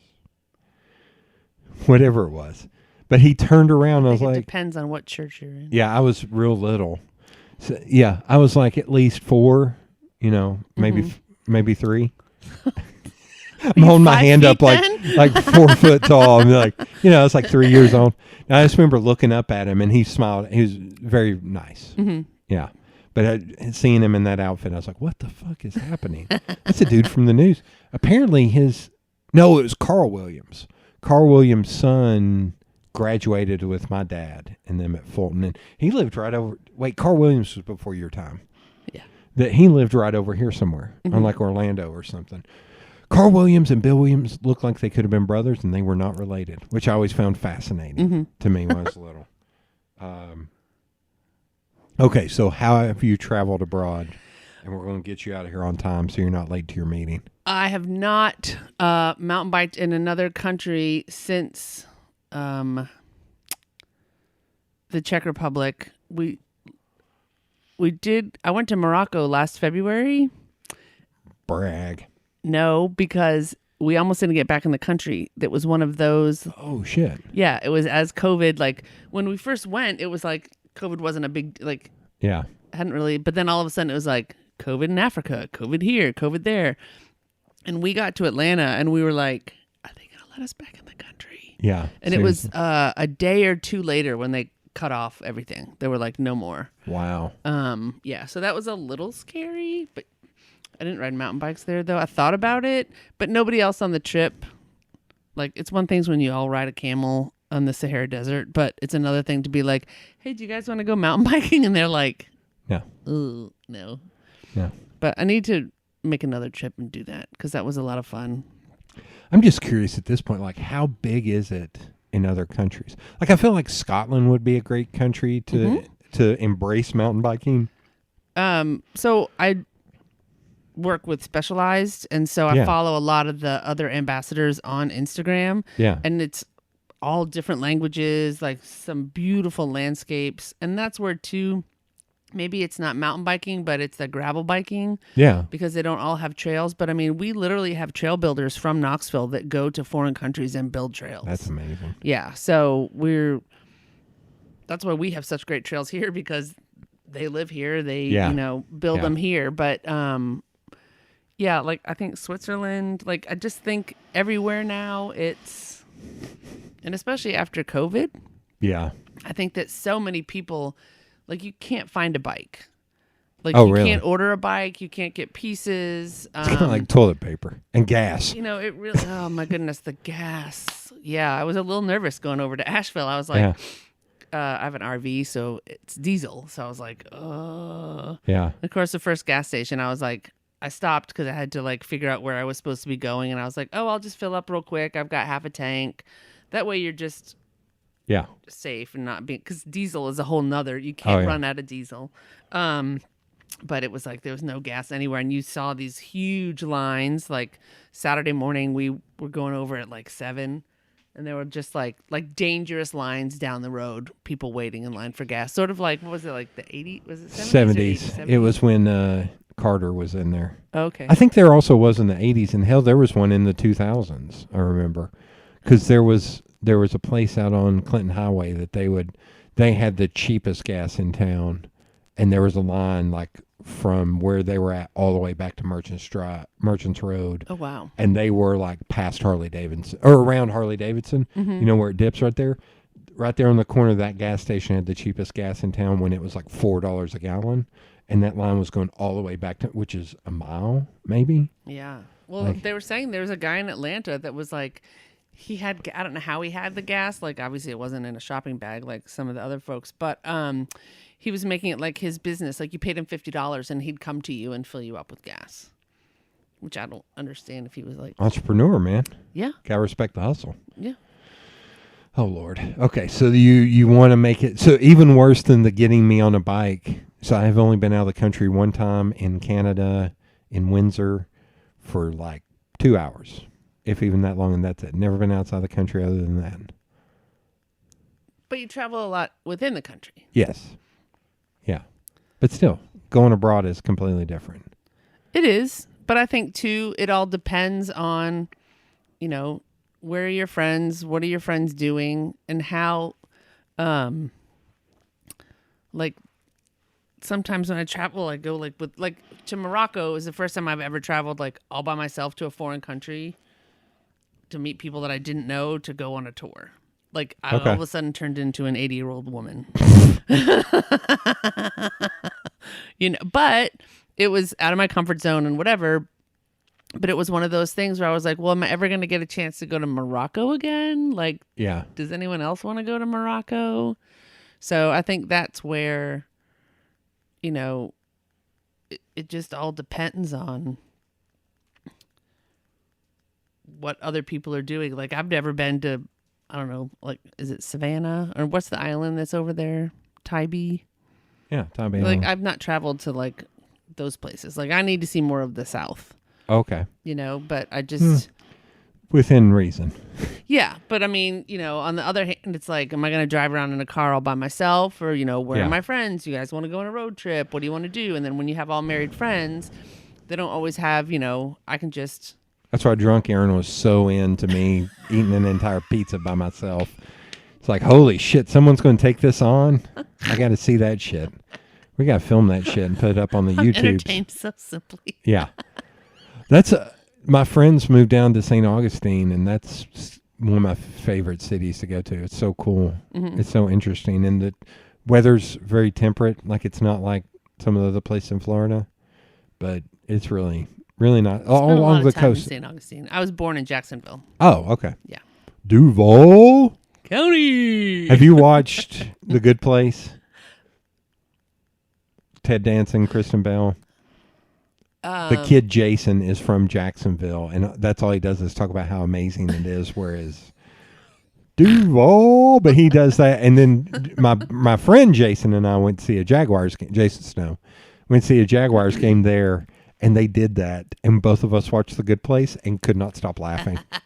The gal, and there was a group of women in front of us, and the gal sitting right in front of it, behind us, was pointing out all the football players she had fucked. And then she was like, yeah, so when I get married next month, I was like, whoa. No, ma'am. No, ma'am. I was like, holy ma'am. shit. She's like, that one right there, he's got a big old dick. I No. was like, what the fuck? No, Jason and I are sitting there with our beers, just like No. dying laughing. Ooh, that's horrible. Dying laughing. It was so funny. Oh, that was the same day I ate the pizza. That's what we did that night, is we went and saw the Jaguars game. Okay. St. Augustine's great. Charleston's great. Tybee Island and Savannah are great. Although I wonder with like Savannah and Charleston, then it's like, man, are they becoming too touristy? Like, that's what I'm concerned about. But, okay. Well, let's get you out of here. So you got a meeting because you're very important. VIP, president of the AMBC. No. Thank you for coming on. Thanks for having me. I look forward I answered like one question. I talked for a lot the first half, and I was trying to let you talk the second half, but you were trying to be too political and not say anything bad. Fuck off. God damn it, Erin. You'll be lucky to come on episode 200. That's all I'm saying. Maybe 250 if you play your cards right. Thank you for coming. What did I do wrong?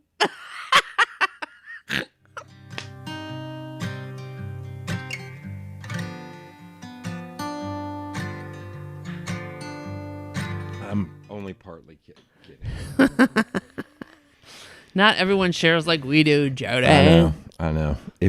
God, I'm going to leave that part in because if anyone could ever see the DMs, it would be hilarious. But here's the difference. I would stand by everything I've said. Everything I said. Oh, there'd be fierce repercussions. A lot of people angry. I don't give a shit. I don't give a shit at this point. I'm done. I really don't. Because I've had this moment with somebody I know that I think mentors people. Mm-hmm. Don't think that person will listen to this, so I think they'll be okay. Or if they do, I'll talk to them directly about it because I don't give a shit. Well, you also have a lot of friends that mentor, so you know a lot of people that mentor. Well, what I'm about to directly say is, there are people I don't like. I know this is a shocker. This is breaking news. This is awkward. Wait, you were in the news business. Breaking news. All of a sudden, there was a Chiron in front of Erin. But I was talking about, we were in a group of, this is really going to nail it down, like 6 people. And I was talking to somebody else, and I said, yeah, those people, they're fucking assholes. And the other guy was mid-conversation, said, hold up, stop. Did you just say they're assholes? Why are they assholes? And started almost berating me. And I always joke in this group, I was like, y'all are the idiots that go up to the biggest gorilla in Africa and start poking them in the goddamn chest. It's like, y'all keep doing that to me. One of these days, I'm going to just throw you off the side. I'm going to just hang you by your ankles. You're lucky I like you fuckers. And that should be on a t-shirt. You're lucky I like you fuckers. I know a guy that could design that. I would name off like 3 names, but I don't want that shit on record. But he then turned to me and said, why are they assholes? And I broke it down exactly why they were assholes. And off mic, I will tell you, I'm going to write it down. And although, good Lord, I'm writing with a red pen on orange. This might have a stroke. But I broke down why they were assholes. I was like, these people steal from others. They take ideas from others. They're like, we're doing this now. And I think they stole directly from a friend's business. Like they went to a friend who had a business and said, hey, how about you come into our business and sell your wares? And our friend was like, we don't really want to do that. And then they just took that person's items, recreated them, and sold them. That's not cool. So they're fucking assholes. And I had to sit there and convince that guy for like 5 minutes why they're, and he's like, yeah, no, that's really looks good. I was like, I'm going to go, I didn't say that lightly. I say that because it's fucking true. And I've had that happen 3 or 4 times with him. I always think it's funny because then you have your stuff and you have your opinions and whatever, but then you have to wait for the other people to realize these things. Yeah. Yeah. You know what? I'll wait. And then all of a sudden they're like, did you know that person is a jerk? Well, and it's also what you were talking about earlier about the whole influencer culture and shit, that I say this all the time. There's so many people out there that it's people don't buy their shit because it's good. They buy it because they like their personality. That I always joke with I'm going to use a term that as a dude, it's going to be hard to say this and not get flack for it, but I don't care. And I stand by this because I've ran this by female friends who do shit and they agree, which is in the social media realms, there's so much, you go girl, support. Mm-hmm. To where there are people that if you look at their posts, nobody's talking about the piece they created, how wonderful it was. It's just all, you go girl, oh, you're so talented. I was like, none of those people are buying your shit. But you are getting pats on the back. I was like, that's what I try to explain to people when I talk about building a following. I was like, you don't want you go girl followers. You want people who spend money. Yeah. Who do click through. And I think we're in a weird place right now because there's, you're trying to be that person that supports other people out in public, Right. that says to the stranger in the bathroom, you look great, you're doing a great job, just because of all the things. And I wonder if that you go girl might be a part of that. Maybe. But you're right. A lot of them aren't buying things. They're not going into the restaurants. They're not doing things. No. Or they're not doing it locally because they're trying to become something. And it's just like... And being an influencer, that's sort of gone away because if you see some of the things that are actually happening, like with these paid ads and stuff like that, I'm like, no, I'm not buying that. Well, it's also the weird thing of, and this is one of the, I think, drawbacks of social media is you also have the people, I could rattle off a couple names and you would know exactly what I mean, that are always maybe to an event, but every single time we're like, it's too bad I'm working. It's always that. And I always look at those people and go, I bet if I went back and looked, you have not gone to one fucking thing. And there's one person in particular in town that I know that I'm like, I don't think you do anything. By God, the first time an event is posted, you put up that you're going. Because with social media knocks, there is one person who has said they were going to every single one and has never come to one. I've been to one, so I know it's not me. Yeah. Not only has never come to one, I have not seen this person at any event. The only time I've seen this person out in public was an event they were running once. And they ran 4 other events that I was at. And I don't think they were at like half of those. And then I saw them out with their spouse eating one time. I went, I'm going to go, you do actually leave the house. That's adorable. So if I said the name, you would know it immediately. But follows everybody, likes everything. I'm like, you should follow through. Like, at least once. Shit, people. I will say that sometimes I'll write the interested, but then I won't. I do the interested all the time, but I don't. Yeah, a lot of times I don't even say I'm going just because I don't want other people knowing my business. I will say, I saw something in the Facebook app today that I'm not happy with. Oh. So Claudia invited me to the Centro Hispano Mm-hmm. happy hour thing. Yeah, next week, I think. So I go there. Facebook is making it harder and harder to say interested or can't go. And I looked at it. There was no place to click that. There was only going. You could only click going. And beside that was a little down arrow. And I was like, that's interesting. So I tried pressing and holding it, see if I could. Nope. I had to hit going and then had to hit to go down to maybe. And you could then from there can't go. I was like, that's bad UX. That's counterintuitive. That's going to leave a lot of people not clicking on shit because of that. I click on everything. Anytime anybody invites me to something, which sounds braggy, but it's not. That's the worst brag ever. Is I always click something. Mm-hmm. Whether I can't go, I can go.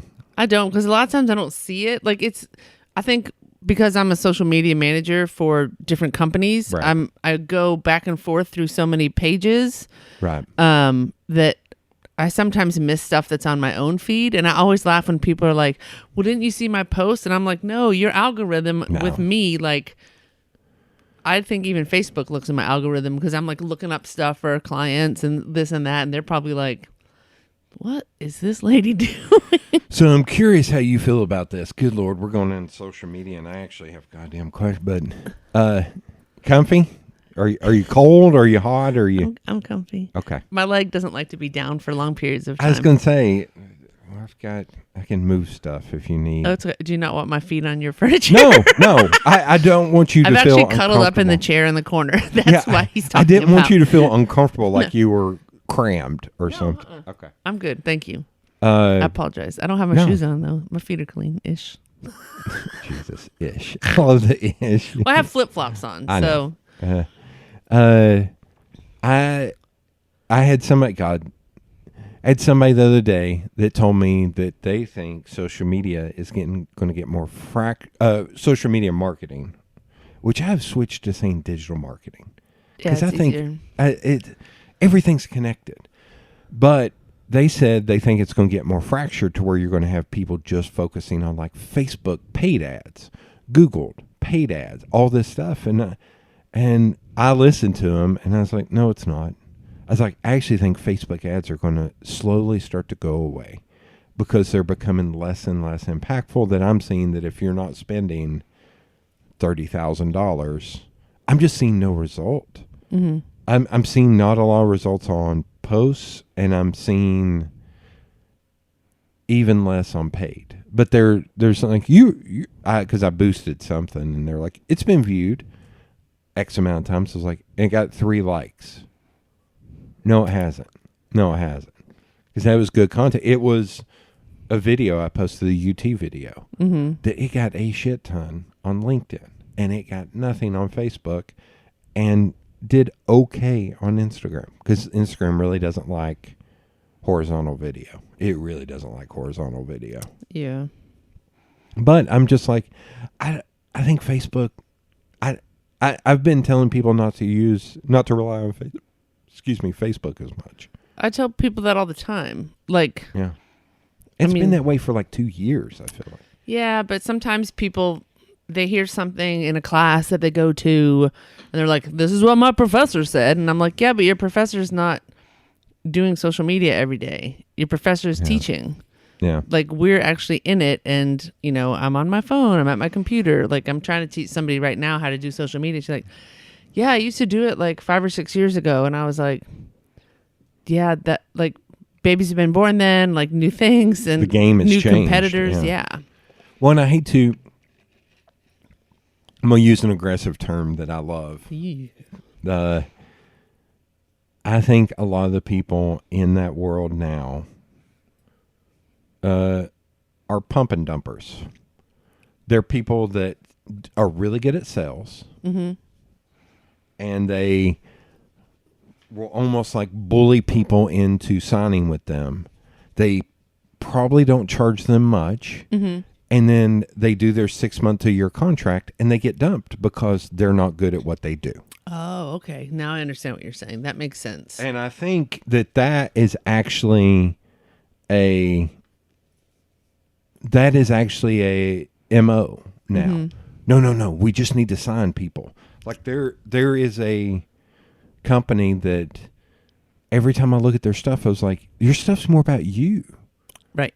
You don't ever promote your clients, which we make fun of that too. The people who only promote their clients like they're not clients, but I think you should also, in this realm, you should talk about your clients, talk about what you're doing. Like, but I see a lot that don't ever do that, and magically 6 months to a year later, they don't have that client anymore. Yeah, it doesn't. Like, there's some clients that I'll put on my personal stuff, but then other clients I'm like it's a 50 Right. Nah, it's probably not even 50-50. But of course, it depends on what your client, are they selling wind turbines or do they have cute puppies? But also yours is weird because you have one, like let's say Instagram, one Instagram account that covers everything. Mm-hmm. So that would be kind of weird. Whereas like me or the ones I'm talking about, they have a business account that's just dedicated to that. Right. Yeah, that's true. I don't. Yeah. Mine's just me. You can go through and find all the injuries over the years. It'll take a while. You're welcome, hospitals. Yeah. Actually, this is the first time that I had ever actually been in a hospital since I was born, like stayed the night. Really? Mm-hmm. Yeah, I've been to ERs, but never been. Don't really want to go back either. Is that fake wood? What is that? Yeah, sorry. Yeah, spent the night in the ER. Spent 3 nights in the hospital, 2 or 3 nights. It's lovely, lovely endeavor. Now that you say that, I don't think I ever have. I had tubes in my ears when I was like a few months old. Mm-hmm. I don't even know if I stayed in the hospital for that. Yeah. First time. That's why. Well, same thing. First time. I've had broken bones and not stayed in the hospital. Right. Like because your parents took you to the ER or to the doctor. Because, you just go to the doctor's office and they put the cast on you and then off you go. Yeah. What was it? So what was that? How many? Wait, because you were there and then you had to go back. So, okay. I had a bike accident. I got a stick in my leg for folks that are listening. Yeah, that was one hell of a stick. It was a pretty good stick. Yeah. Yeah. I still have it at home. Ugh. Is it still covered in blood? No, I washed it off. Okay. It is still in what's the red bag that they give you that, I don't know. Not been to the... No, a hazard. Hazardous waste. Yeah. Hazmat, yeah. Yeah. So Memorial Day weekend, Saturday, took a spill, got a stick in my leg, went to the hospital, 17 stitches. They were like, hey, here's all your paperwork. If anything happens, come back. Yeah. And so 2 of my friends came over Monday and they were like, hey, we just wanted to make sure. And I still couldn't walk on it or anything. Like it was pretty bad. And one of my friends was like, do you have a Sharpie? And I was like, this is a very weird request at this time, but of course. And she came over and she drew on my leg, like where there was some redness. And then like 20 minutes later, it had surpassed the Sharpie mark. So we bundled me up and off to the hospital. Back to the ER we went. And they were like, welcome back. I think I saw that in like a movie or something about a snake bite. It could happen. Like they got a snake bite and they like Sharpied or wrote where That's it what you're was. supposed to do, like with spider bites and stuff like that too, just so that you can see like how far out it gets or anything like that. So I'm a Collins man. Just throw some damn hydrogen peroxide on it, and put that'll some bleach on it. It'll put be some fine. bleach on it. Hey, we've had that conversation. Poison oak. Just scratch the shit out of it and pour bleach on it. It'll be fine. No. That actually came from a woman named Stella who was like 90 and was awesome. So Stella also used Windex for everything, I bet. And I'm just kidding. My big fat Greek wedding. Yeah. No, I'm trying to think if she did. She may have. She's the first Jehovah's Witness that I knew. Huh. Like, not seen, but known. And it was funny. We worked at the print shop, and anytime anybody had a birthday, we got cake. And if you're a Jehovah's Witness, you're not supposed to celebrate birthdays, but damn if Stella didn't eat herself some cake. What's the one? There's one holiday. Is it an anniversary? I don't think a Jehovah's Witness it's anything. I thought there was one that they could celebrate. Maybe so. I don't know. I'll have to get on the Googles when we're not. She was sitting awesome. Here. It was like I was the youngest person by a fucking decade, and I love cookie cake. And I got cookie cake like my second year there, and they're like, "What is this bullshit?" Everybody got angry at me. I was like, "That means I can take more home. I'm going to do this every." Is it cookie cake? Is that just the? It's just a giant cookie. Okay. Yeah, I love it. I love it. I never had one, I don't think, until I moved to the South. I didn't know it was a thing. Sam's has a double decker. Is there something in it? Well, it's two of them, and it's just got cream in the middle, like the frosting that's on top. My body is a You temple. like cookies a lot. Yes, I do. So it's funny. I am hooked. Now I'm trying to remember what the hell we were. Oh, we were talking about your injury, which we will get back. We'll go to. back. We're good. I've been hooked on this YouTube thing called the Try Channel, and it's Irish people trying things. And they are constantly making fun of American food for being too sweet or too rich, or like the containers being too big. They're like, "What is up with this big bag of cookies?" I was like, "What's wrong with that? Shut up." Well, unless there's a bunch of air in it, like a potato chip bag. Yeah. Or I'm going to go back to my ancestors here. They made fun of like Milky Ways. They were the bigger bars that had the two little ones, and they're like, I could only eat one of those. I was like, I could eat those two and another two. I'm like, M&M's to share. What are you talking about? Oh, yeah. I think they did that where they did a big ass bag of M&M's, and they were like, you would never be able to get a bag this big over here. It's like, what's wrong with y'all? Do they live in America now? No. They're all over there. Oh, okay. I was just wondering, how are we getting them the food? Fans okay. send them food. You sent them. What did you send them? No, I've thought about it. They've tried. Like, I think the only thing I could send them was probably, because I would want to send them Tennessee stuff, so I'd probably send them like Goo Goo Clusters and Moon Pies. But I think, you're not from down here. I think if you didn't grow up on Moon Pies, they probably taste like wax, and they probably don't taste good. And I get it. I totally get it. They would shit all over the Moon Pies, and I can't do that. Well, I mean, they were literally a snack for the miners. Like, that's how they were made. Oh, really? I didn't know the history of the Moon Pie. Yeah, I believe they put all that stuff like in the window, and then they went to work, and then they came back, and it all sort of melted at the end of the day. I believe it's something like that. Okay. They have tried Old Smoky Moonshine, which are like, oh my God, this is so strong. It's like, motherfucker, that ain't real moonshine. Let me show you real moonshine. And they've tried a bunch of different Jack Daniels. How are they getting that over there legally? Jack Daniels. Jack Daniels is over there because I remember we got Jack Daniels in Morocco. Oh, what? Is this thing on? Yeah. Tick, tick, tick. I think people send them stuff. Now, as far as the spirits, I think also some of them come to America and may bring stuff home back with them. Because one of them went and bought a bunch of durian fruit or whatever that's called. Is that the stinky fruit? Yes. They bought a bunch of candy and brought it, and they're like, I'm going to kill that person. Like, it's great because they're all like... Mitch tried that on the air once, and I thought I was going to get thrown up. I thought he was going to throw up. It sounds disgusting. I have no interest. But yeah, it's 10-minute videos. They're so good. They're so like, it's easy to just run through a bunch of them. Right. And now like you get to understand all the people, and some people don't like peanut. Like they were like, what's wrong with Americans and loving peanut butter? And I was like, apparently that's not a thing over there. And there are people get angry about peanut butter. There are people get angry about spice.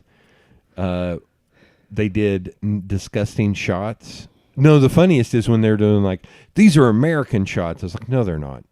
No, they're not. I've never heard of this shit. Somebody sold you a bill of goods. But one of them had mayonnaise in it. I was like, no one would ever do that. And the woman was like, is that mayonnaise? Fuck off with your mayonnaise. So they made sure to say fuck off with your mayonnaise. I was like, I love that. That's hysterical with their accents. But it's all, oh yeah, I love tink for think. Tink. That's my, here, if I'm going to manifest anything, I would love to be able to go over there and sit in on a shoot and maybe be a guest on a shoot. Oh, there you go. Because I think they would flip the fuck out. It was like, what the hell y'all drinking? That ain't shit. That ain't real moonshine. That's what them government people want you to think is moonshine. God damn it. I got you some stuff right here. I told the TSA it was water. It is water back, just go full on redneck. It is water. This is what you grow up on. This is how I got hair on my chest and burnt off my goddamn head. Note to self: don't drink anything at Jody's house. Oh, yeah. Oh, I do have some moonshine in there that's from Dandridge. That's real shit. That dude, his still was on top of a mountain, and he ran PVC pipe all the way down to a mountain and had a spout to where he could just boop, boop, pour his own moonshine. And he finally stopped doing it because of all the... Here's where I'll crap on people. All of that moonshine, air quotes, in Gatlinburg, they pressured TBI to crack down on real moonshiners. So a lot of those people went to jail for a long time. The people who make real moonshine, which is fucking bullshit. Oh, that's not cool. No. So they draw a penis on you with a Sharpie. No, they did not. That's what's good about being female friends and not male friends. Because the male friends would totally went like, No. oh my God, it's got past the ball. We gotta take her to the hospital. Yeah. So took me back to the hospital, and The first time you went to the hospital, did you stay overnight then? Oh, no, I just went to the ER. Okay. And then the second time went back to the ER. They took some stitches out. And then part of me thinks they were just trying to keep me alive until everyone came back from the long weekend. Oh, God. Because it was Monday. So they're like, yeah. So I literally spent the night in the ER because the hospital was full. And then it was Monday, Tuesday. It was a game of, is she going to have surgery? Is she not going to have surgery? Have we gotten any of this under control? And so Tuesday night, they admitted me to the hospital. Shit. So yeah, it was questionable what was going to happen. And then Wednesday, I think the surgeon came in Wednesday morning and was like, okay, we don't have to have surgery. So I was like, that's cool. Not to be gross, but did they think they were going to have to go in there and clean it out or something? Yeah, that was what the surgery was for. Yeah. Oh, God. Yeah. So I had 2 different infections going on in there. One of them, they talked to somebody, and one of the infections, the strain is something that's actually killing the coral reefs. Okay. So I was calling it my coral reefer. Oh, Jesus. Was it somehow in the branch that...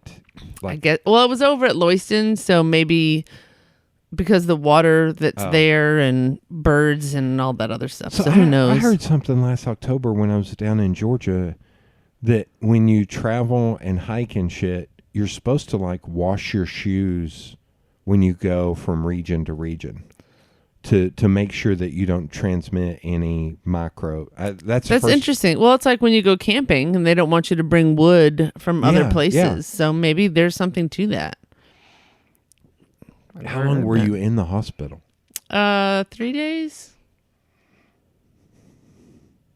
Yeah, I think it was 3 days. At this point, with as often as you've been injured, do your parents get worried, or do they just go, "Oh God, Erin"? Well, again. this one was different because of the infection, and if it had gotten worse, then we wouldn't be looking at like just a bandaged leg. You know what I mean? Yeah. So, no, lucky for me. So when they start giving you drugs and stuff, and you're like, what? My mom was like, could somebody update us, please? Yeah. So there was actually a text chain that people would text them. And my mom did say that my dad found somewhere to bring the RV in case they did have to come down. Because my mother doesn't fly. Oh, okay. Yeah. So she was like, your father found a place that we could actually put the RV. And I was like, please don't. I'm supposed to be relaxing and sitting on the couch. Y'all don't need to come. It's fine. But they're used to, they think I should be like in a Zorb outfit, riding my bike or walking down the street. I said to my doctor, I'm like, it was a freak accident. Yeah. She's like, Erin, every accident you have is a freak accident. Yeah. And I'm like, this is true. It happens. Apparently so. I can't say much because in our family, my grandfather had this happen and my dad has this happen where it'll be like 5 o'clock and he'll look down and say, I'm bleeding. Or he'll cut his arm, or you'll see big bruises on his arm and he'll be like, where'd that come from? No idea. No idea. I have those too, but normally, You know where they came from. no, I don't because I was drunk. Oh, God. Well, you bump into something you don't remember, Actually, I bruise really easily, so there are times when I'm like, where did that come from? It was funny, though, because where was I? I was at one of the doctors, and they were like, do you feel safe at home? And I was like, what? What does that have to do with my leg? And she's like, I have to actually ask that question anytime you come in here. And I was like, yes. You pull up a photo of Daisy and you're like, you're doing the thing where you're nodding, being like, yes, I feel safe at home. My and doing dog. The no. Yeah. Actually, I was very lucky in the beginning because she was afraid of the crutches. So because it was infected, like I'd have to stand up and then like wait because it hurt so bad. Yeah. And then like try to get to the bathroom, and because she was afraid of the crutches, like she wouldn't get in the way. That's good. Although she did put a toy in the way, and I did fall down one day, but that's okay. I got myself back up again.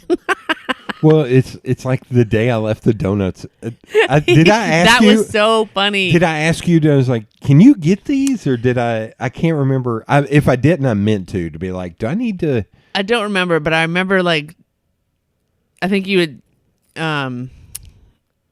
put them out there, and then you're like, there's donuts on your stoop. It was National Donut Day, for those of you that don't know. You couldn't miss National Donut Day. I know, and I couldn't drive, so he brought him over and he left him outside, and so I hobbled over to get him, and then I was like, how do I get down? I should have thought of that better. I should have put him in a bag. Although those boxes are so big and those donuts were so big, I was like, I don't know. I don't think there's any way that you, besides like handing them to me, but then even then. The box is wobbly, so. Well, but then like I had to like. Besides walking them in and putting them on your table. Right. Well, and then I will say that one of my friends, they brought me a walker, like one of those walkers that has this chair on it. Yeah. And I was like, well, another person brought me the walker that you actually put like the tennis balls at the bottom of. And I was like, okay, that's not funny. That's mean. Oh. And then when I actually needed the walker, I was like, okay, I guess that's not mean. I need it. Yeah. But the one that has brakes and it has a little seat, and and if you lift the seat up, you can put all your shit in there. Oh, yeah. I'm telling you. My mom has one of those. Oh, yeah. I was like, this is awesome. Although I did think that during the USA Cycling Championships, I was going to have to try to get up the big hill with it. Because that may be my only seat, but because it had brakes, I would be able to like go for a little bit, then stop, then go, then stop, and hopefully beat the cyclists before they would like actually get there. My biggest concern is you getting back down the hill. Yeah. So let's just say there's also a shuttle that takes people up. So that was a lot easier. And they were like, said something about my leg, and he's like, well, you should try biking. And I was like, funny you should say that, sir. That is how I got this accident. Yeah. And he's like, what? And I explained the story, and he's like, oh, you're the lady. You're the lady. Oh, it had already been circling around. Yeah, local lore. I know the picture has, because people will be like, whoa, I saw, you know. I can't take that shit. Ugh. Well, it was one of those things where when I fell, I stood up because I knew there was another cyclist behind me. And I stood up, and he's like, are you okay? And I looked down, and I was like, oh. I mean, we were playing, is it a stick or is it a bone? Like, we weren't sure. It was stuck in. Oh, it was sticking out, yeah. So we weren't sure if I needed to call an ambulance or what we should do. So I actually rode my bike out. Jesus. So I was like, just get to the road. Just get to the road. No wonder you got an infection. Good God. I know. Oh, my God. That was my next question. It's like, not to be shitting on, but does that mean the emergency room didn't do a good enough job, or it was just, it was? I think it was inevitable. Okay. I think it was just one of those, like, you had a dirty like it wasn't like fresh off the tree. Like, who knows how long it had been sitting there, you know. I'm just thinking of money going, emergency room, so I get a credit because y'all didn't do shit. I mean, you didn't charge me to take the stitches out that you put in, did you? No, I'm just kidding. Yeah. But yeah, so I was pretty much out for the month of June. I sat on the couch and elevated my leg. So, and then I could finally drive. And then I did not know there was such a thing as a wound doctor. No idea. Yeah, so I had to actually go to a wound doctor every week. And what made me the angriest was the wound doctor was at the end of a very long hallway. Oh, geez. I was like, shouldn't the wound doctor be up closer to the doors? Yeah, seriously. Yeah, so, but I'm super lucky. Everyone was very nice and helpful, and Okay. I got fed a lot of food. Do you need... I'm going to keep asking. Do you need me to move something? No, it's fine. Okay. Yeah. You look super uncomfortable. That's why it's... Oh, no, I'm actually super comfortable. Okay. I'm sort of like a cat when it comes to sitting in a chair. I'm like, my leg can go over here. This is cool. Shoot. I had another rabbit hole to go down, but... Nope. I've lost it. I think so. I think I've lost it. Yep, I've lost it. Something we didn't talk about on the last one, which is why I actually have 3 questions here. Okay. I'll go with the second one first. There's stuff I don't know. Which is wild considering how long I've known you. And are you originally from Boston, or were you from Mass and moved into the city? Because I've known people who are like, well, I'm from Boston or I'm from New York, but it's like, well, I actually grew up an hour and a half outside the city, but Boston is the closest place, so that's just the easiest thing to say. So, funny story. My parents are both from Connecticut, which is Connecticut. Right. That's how I learned how to spell it. Yeah. And they moved to Florida unbeknownst to each other. They're from towns right next to each other in Connecticut. Oh, this is before they met. Yes. Okay. Then they met in Florida, got married, had me 2 years later. So I'm actually one of the only people you'll ever meet that's actually born in Florida. Like, most people, they're not born there. Well, it's like it used to be here, where I'd sit in a room with 25 people and I would be the only person from Knoxville. Mm-hmm. And how weird that used to be. And it still kind of is. Yeah. So then I lived in Springfield, which is Western Massachusetts, and then Milton, Massachusetts, which is literally, it goes like Milton, and then you're in a suburb of not a suburb, but like a neighborhood, Hyde Park, Boston. So you're in like a Farragut, where you're still in Knoxville, but everyone calls it Farragut. So Hyde Park. So I was like literally right on the line of Boston. How long were you in Florida before you all moved back up there? Well, I went every summer to Cape Cod. So it's one of those my grandmother lived there. I summered in Cape Cod. I didn't summer on Nantucket. I summered on Cape Cod. So the show difference. Wings was about you. Yeah, right. Oh, I really loved Tim Daly. He was so cute then. Oh my God. So Did I ever tell you? Okay, so I'm going to go down rabbit hole. Okay. So Tim Daly was on Wings. Yes. And then his sister Tyne Daly. That was his sister? For some reason I thought it was his aunt. No, it's his sister. Okay. And because she's significantly older than him. I don't think so. I think she just may look significantly older, which sometimes happens. There was instead of calling it Cagney and Lacey, there was a name that my dad used to say about it, which I will not say on here because I was like, Ronnie Collins doesn't need to get canceled in 2021. No. So they are actually from Rhode Island. Oh, okay. But I went the first time. Gosh, actually, it was the last time I actually went to Broadway in New York. She used the bathroom stall before me. That's like, she came out of the bathroom stall, like, and you know how you wait in line and wait in line. Yeah. And I look up and I was like, oh shit.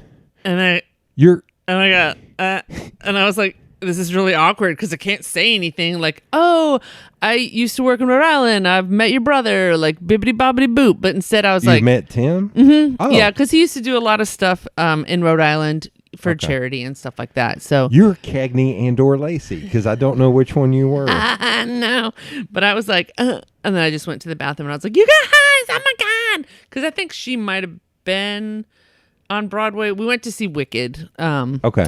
100 years ago. That tells you how long ago this was. Oh, I have no. I thought it was still playing on Broadway. Is it not? Still? It might be, but this was like the Kristen Chenoweth and Yeah. like literally like when Wicked first started. Yeah. And that other lady. The only reason I say I think it's still there is because I heard somebody talking about Broadway the other day, and they were talking about, it coming back and how they were going to kind of come back with a lot of heavy hitters to get people back. And I swear they said Wicked was one. That of would them. make sense. I mean, How is that? Is it good? It was good. I mean, obviously it was a long time ago. So, but I'm at not the a big time, musical person, but What? no. Oh my god, I love a musical. Although Stephen Bochco, no, like a television musical. Wait, Stephen Bochco did a musical? What? He did that TV show Cop Rock. Oh Jesus! I just went down like to the bottom. Yeah, file I was drawer. like, God, I wouldn't even. Hell, I try to forget about that shit. No, I think it was just. I'm not even sure I ever watched it. It just sounded like a bad idea. I think my parents were huge TV and movie nerds before that was a thing. Mm-hmm. They would record shit all throughout the week, and then that's what we would do on Saturdays when I didn't have sports, or Sundays, is we would watch shit. What? I'm not kidding. Even, but they would also rent movies. Like, we essentially spent all day Saturday and Sunday when I didn't have sports, sitting in front of the TV catching up on their stories. Wow. But that also means, like, that's the weird thing of, like, I watched Twin Peaks when I was like 10 or 11. I watched Hill Street Blues when I was like 6. I always joke about my grandparents, because my grandparents, Saturday night when my parents were out partying or went on a date night, I would stay at my grandparents and we would watch, I never know which one was first, Grand Ole Opry, Yeehaw. No. You just Hee-haw. said yeehaw. Hee-haw, sorry. I'm like, even Yeah. I know it's hee-haw. Yeah. Hee-haw. Kurt, cut that out. Kurt, cut that out. Hee-haw. Golden Girls. Empty Nest. Oh, yeah. Hunter. And The Equalizer.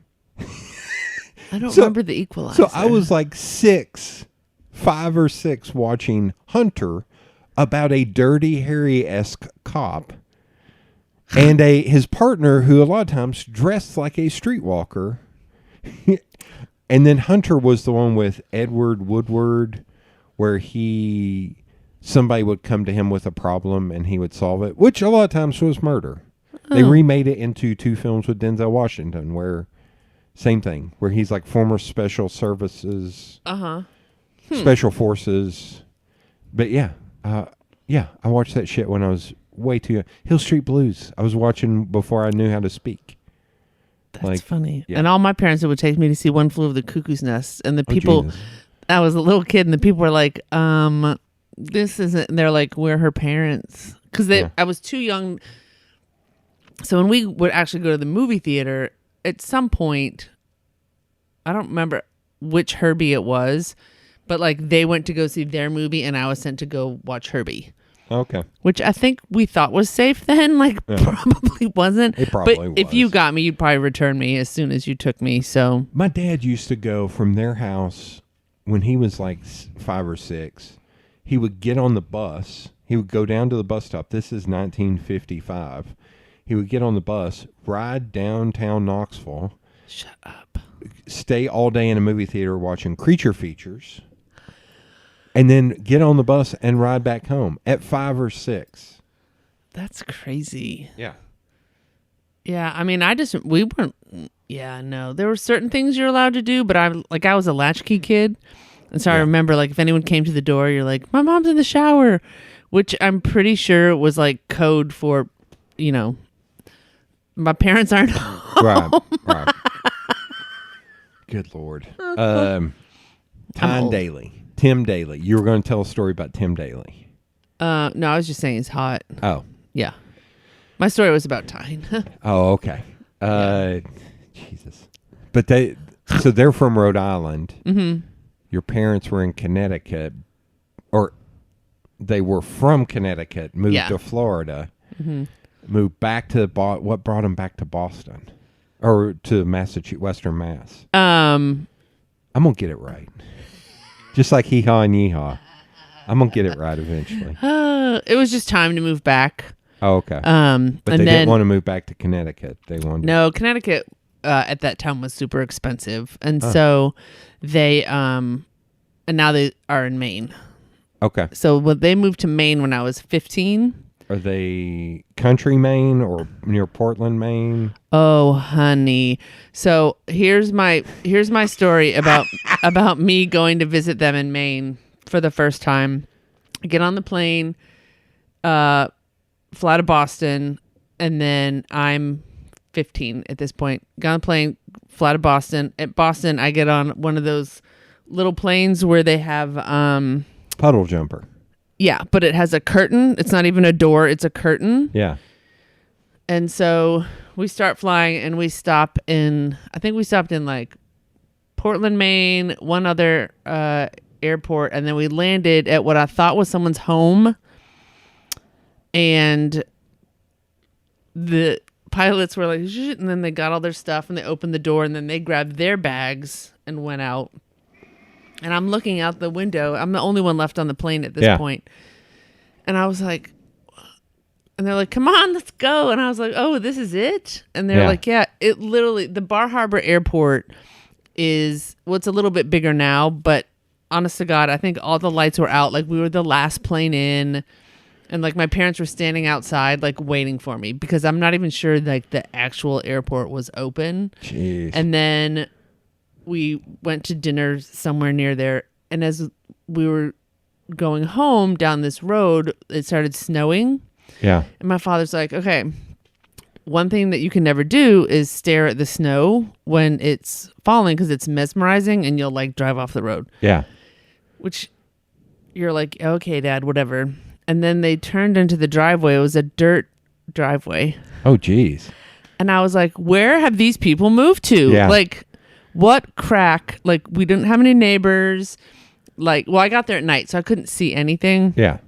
And I was like, y'all have, like, are we on the run? Like, is there something that you need to tell me? Should I be calling you Earl and Jennifer? Did I get a new name too? Yeah. And then, come, the next day I was like, okay, this is a little bit better, but we still don't have any neighbors or like there's no other teenagers. Yeah. Like this is weird. And where they are in Maine, it's like, I tend to call it central. Okay. It's up near Bar Harbor. And like there's nothing to do there. Like the kids would go into parking lots in their cars, like on Friday or Saturday night, like, yeah, and just park and talk to each other. And you would go and you'd see like these huge groups of kids, like just all sitting there. And I was like, what is going on here? Like, Springfield's a little bit more of a city than this is. But yeah, it wasn't. And then when in college, I went to college in New Hampshire. And one of my friends called because, we didn't have cell phones. That's how old I am. Oh, Jesus. And she called the house. And my mom's like, "Oh, Erin's gone to town." I was like, She'll be back by dusk. I was like, "Did you tell her I took a carriage too?" Yeah, no, the town is so small. Like, I was trying to learn how to drive. And I was backing out of, there was a country store. And so you had to sort of back out, but you had to go, when a stick shift, you can't just like, whoa. And so I think I peeled out because I finally saw an opening because it's Route 1. So this is like a main thoroughfare that they live on. And like somebody called my dad and was like, "Erin was peeling out at the store." And it's like, seriously, bro? Yeah. Like, yeah, it's an interesting, now I think it's the most beautiful place in the entire world and there are no neighbors and it's still a dirt. They're still in the same house. Yeah. It's a dirt road, and that's a haul. How long of a drive? That'd be like can I guess how many hours that would be? From where? From here to there. I'm guessing like a 15, 16-hour drive. Believe it's longer than that. Is it really? Yeah, because I can drive from Hampton, New Hampshire. Yeah, what am I thinking? Of course it's longer than that. What the fuck? Yeah, okay. Hampton, New Hampshire, I think is like 13 hours. And then I think they're another 7 hours. Jeez. Yeah, Have you ever made that drive in the RV? Up to my parents' house in Maine? Yeah. No. Oh. Have I?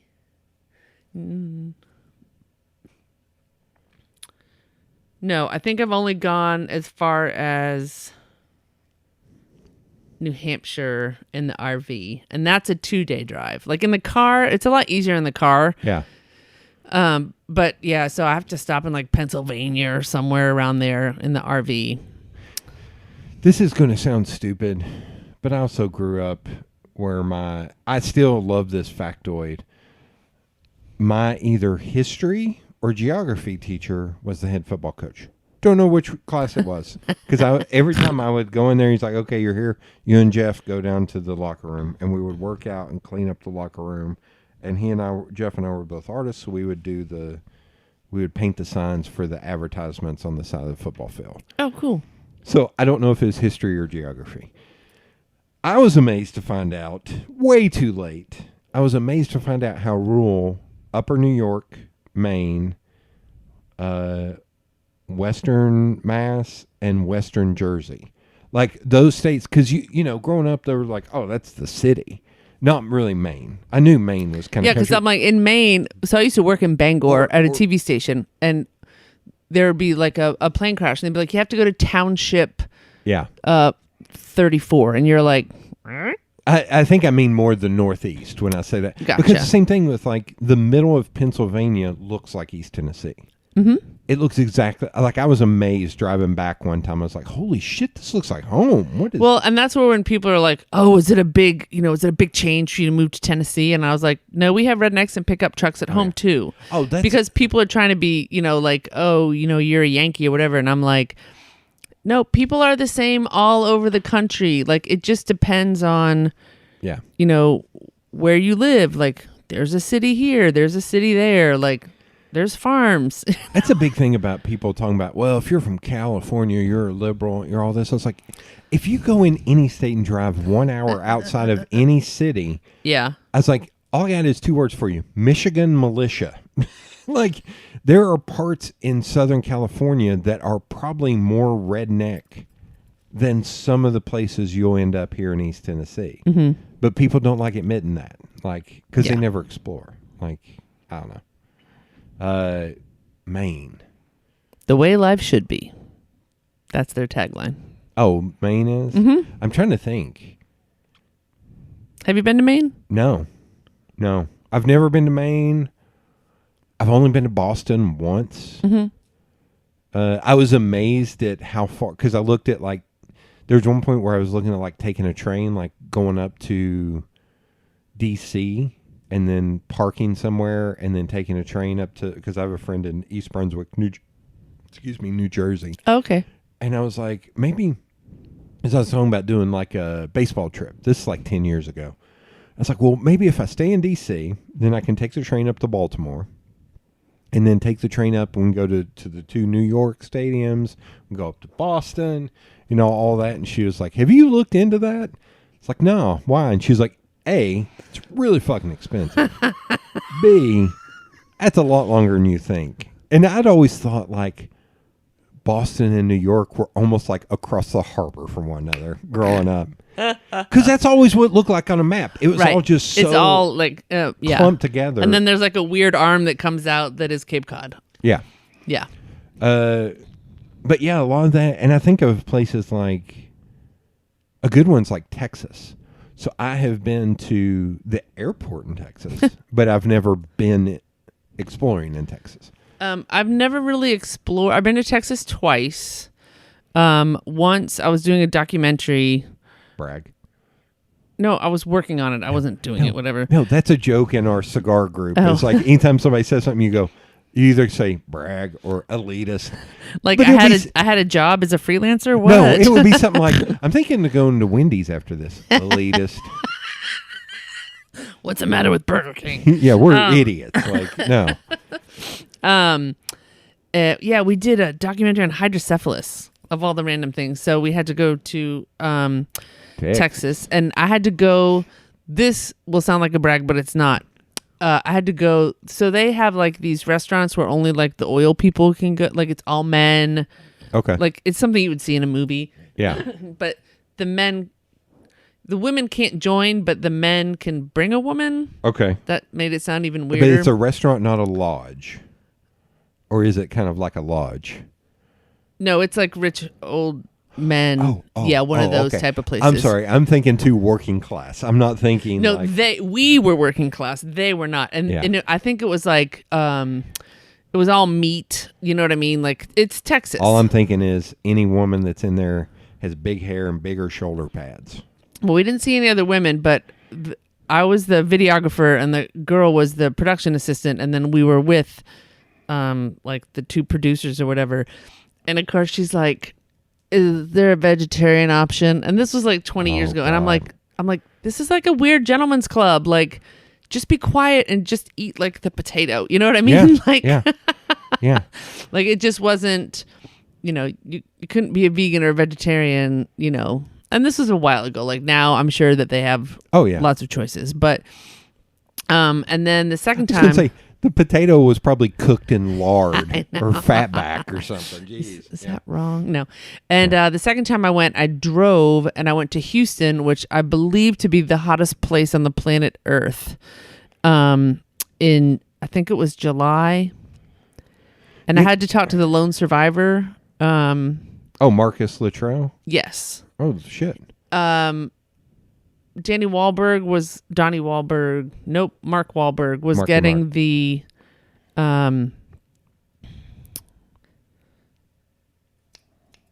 Medal of Honor. When the Medal of Honor was coming to Knoxville, he was getting one of the entertainment. Oh, there's an entertainment? Oh, yeah. There's a whole bunch of different Medal of Honor. Oh, I didn't know that. So I had to go around the country and talk to people about, like, there was a golfer that got one, and then Donnie Wahlberg or Mark Wahlberg. So there were 4 people that got him. I went and talked to people that knew them. Blah blah blah. But when you're going to the lone survivor's house, and his wife was just like, yeah, just pull in the driveway, and we'll be there.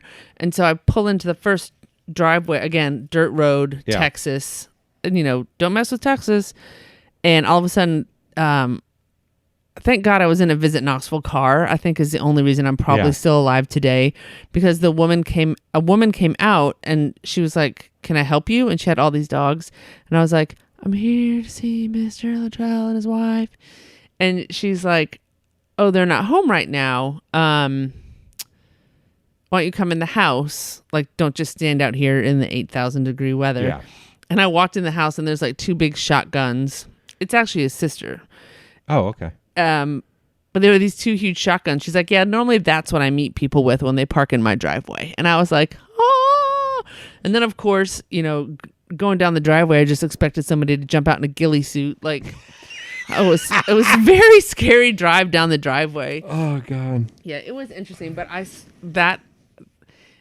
don't think I'd ever go back to Houston, like, in July. Like, I think I was waiting for the camera to melt. I think the thing with like Dallas, Fort Worth, and Houston, the other thing is because it's almost like Atlanta, because it's so crazy populated, everything is covered in blacktop or cement. Yeah. And that makes it even hotter. Like, that's a weird thing even about here. Like, there have been days where I've been downtown in July and then going somewhere like Halls. And I was like, it feels like 20 degrees cooler because downtown is just covered in blacktop. And so I can't imagine Houston I've got a friend who moved to Austin and he was like, man, you got to come down and visit me. I was like, cool. It's not going to be between May. And I was like, it's not going to be between May and maybe like October. Right. It'll be sometime when it won't be 3 digits. And he was just laughing. He's like, you're from Knoxville? And then he moved down there. He was like, never mind. You're right. I was like, yeah, I'm not stupid. Let's go to Florida in July. No. Although I will say my friends live in St. Augustine, and it is always comfortable in St. Augustine for whatever reason. It's because it's right there. They live literally on an island, so the ocean is constantly bringing in wind. The only problem is I keep wanting to do this, and I'll do this eventually, is drive from here. I've never been to New Orleans. From here to New Orleans, and tool around Louisiana, like Lafayette and all that, and then go baseball. Like, I want to see the baseball stadiums in Texas. So I'm going to have to go in like late April or early May. Maybe that'll be what I'll do early next year. Is like whenever the first available games are, I'm going to go. And we'll make sure the AC works in the Mighty Yar. Yeah. But I also want to go because like in Birmingham, the Birmingham Barons Stadium is there. And I think the Negro League Museum, it's either there. I think there's one there and one in St. Louis. But I really want to go see that too. That'd be awesome. That'd be great. And I'll probably spit on the Birmingham Barons Stadium as I walk in because it's in Alabama. So that's what we do. Alabama. And the other thing is they signed Michael Jordan to play minor league ball. And there is one person I hate in this world, and it is Michael Jordan. With the fire of 1,000 suns. What? This is a Magic Johnson household here. This is not, I hate Michael Jordan. Because he's an arrogant douchebag. Wow. I didn't know you could actually hate Michael Jordan. Yeah. Oh, yeah. I hate him. All right. But, so that was the thing. Growing up here, I'm going to tell a story on my dad and my uncles because they're idiots just like me. This will explain a lot. So my uncle's old roommate, Jim talked like this, and he is a GM for Walmart. God, that hurts my fucking throat. Oh, God. Been smoking since he was like 5 years old.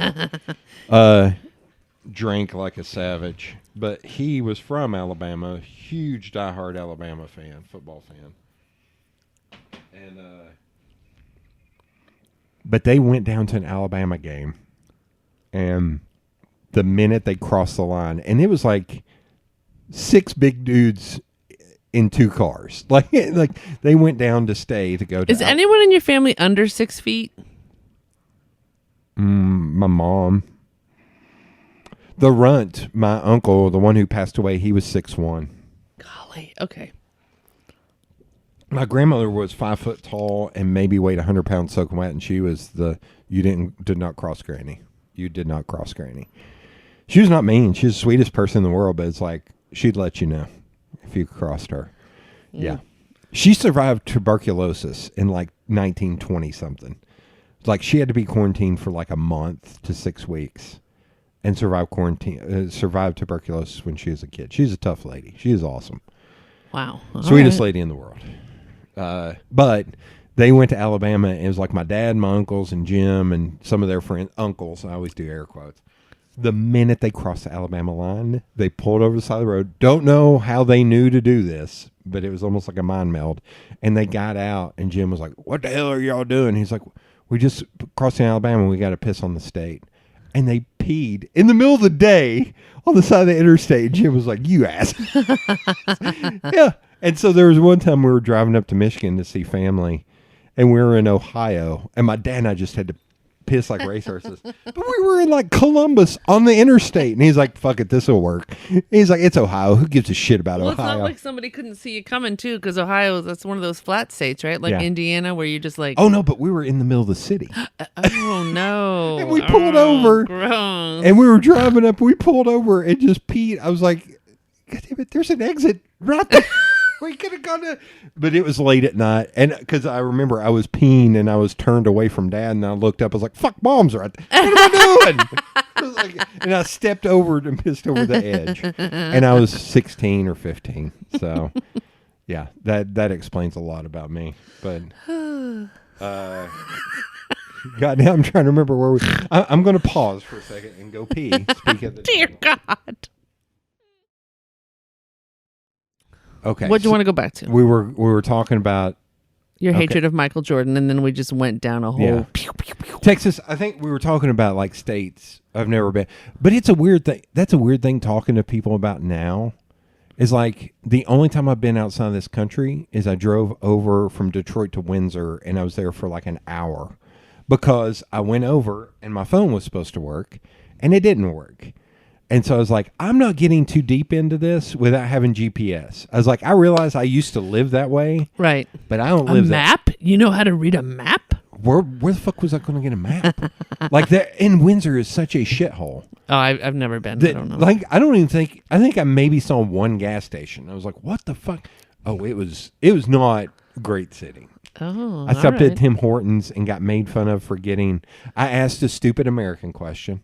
I was like, hey, I was like, fuck, I'm in Canada. It's like, the cash I have is American.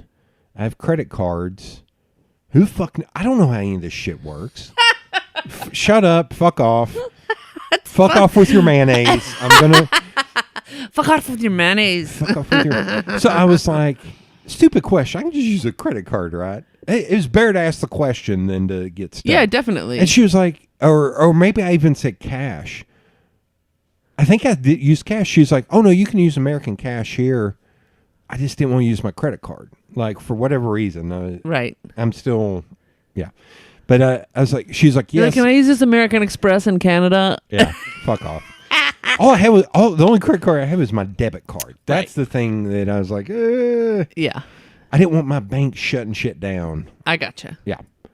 So Which I they asked tend to do. if I could use cash, and she was like, yes, but what I'll give you back will be Canadian.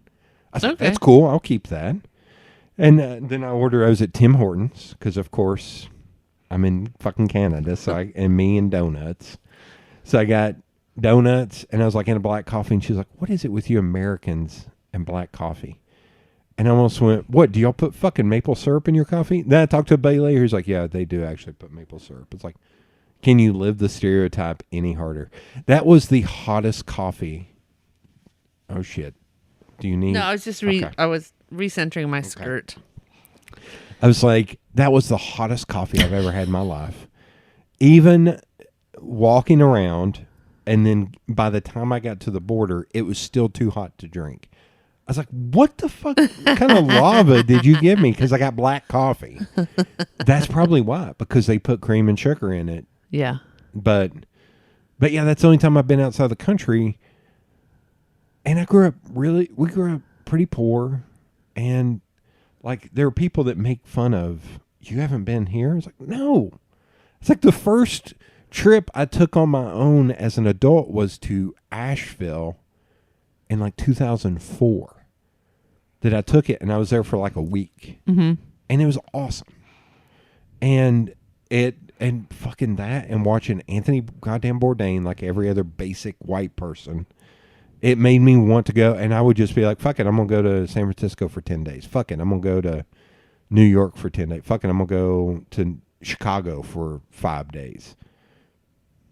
And so the places I've gone, I've been lucky in that one job I had, they paid for everything. The one time I went to Boston, everything was paid for, which that's the way to go when you're going anywhere, is to have everything paid for. Yeah, I do miss that. Like, that's the one thing, like, working for a corporation or a business or something, like when you work for yourself, ain't nobody paying for you to go anywhere. I was going to, how long have you been working for yourself? This is my second time working for myself. I actually worked for myself when I was in Boston. Okay. I know around how long it would be for this time. I think spring of 2019. Oh, is it? I thought it had been. Or is that 2018? Gosh, I don't know. What year are we in? So, because here I'm about to hit a milestone in less than a month. I will have been doing my own thing for 5 years. That's amazing. Congratulations. And thank you. And I knew that when I first started working for myself, when I first started doing work for Visit Knoxville, it was through you. Mm-hmm. I think it was like spring of whatever that next year was. So if I've been doing this 5 years, that's 2016. Do my Fulton math. Yeah, that's got to be right. Right? 16, 17, 18, 19, 20, 21. Yeah, that's 5. I count on my hand like a fucking child. Shut up. That's why you judging me. So that would have been spring or early 2017. I can still, because I remember Weird Factoids. You had an intern there who now lives in Nashville. Sierra. Yes. Who she posted about some like birthday thing, and she finally turned 25 or something. I was like, oh, you're a child. You look like a grown up, and you're a child. Oh my God. So I've told my friends Jason and Sean this. So I'm the one who talked Sean into doing his own thing. Oh, really? Okay. In his job. And he did something that I never did. He was like, every year on your anniversary, you should buy yourself something. Buy yourself some kind of present. Dang it, I'm behind on that then. I got to get... This will only be my third year doing that. I never thought about that my first 2 years. And it's stupid shit. Like, the third year, the first thing I bought for myself, there's this website called Roots of the Fight, where it's like all old school, like boxing and wrestling shirts and stuff. And there's one that's Andre the Giant. Okay. Like King of Tokyo. And it's got a lot of Japanese writing on there. And it's a hoodie, but it was an $85 hoodie. Yes. And I was and I said that as a woman that buy women's clothing. Also, big dude, you don't know, like a 2XL, is it really? God love, hey, sorry, Rob and Rachel. The 2XL Rocka shirt, I feel like I am a sausage. Like, it is so... Fat guy in a little coat. Although you're not fat, but that's what it reminds me of. It's so fucking tight on me. I was like, I'm not wearing this out in public. There's no fucking way. This is not 2XL. This is like a large. Like, no, the same thing. Some Patriots fan, whatever, get angry.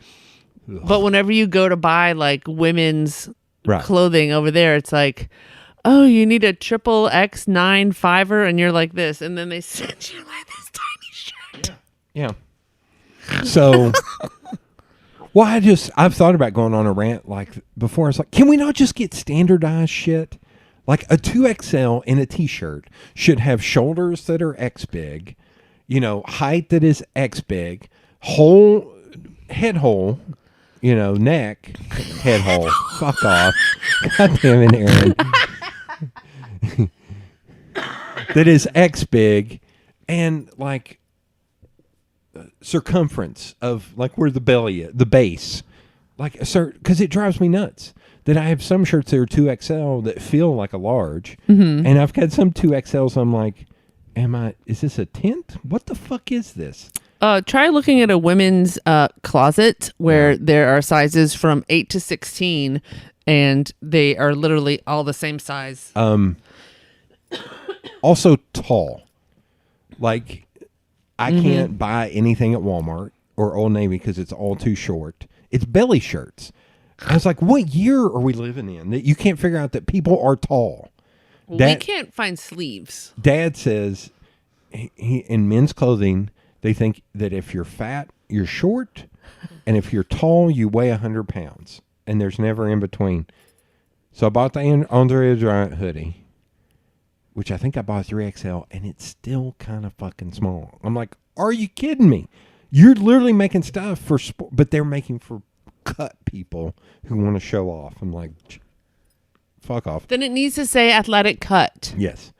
So I bought that for the 3rd year anniversary. For last year, because this is still my dream, and I hate giving away this dream on here. I would love to have the money and the resources to do KJ's gear. Now, I know there is a t-shirt printer in town that did a KJ shirt. I don't know what that is.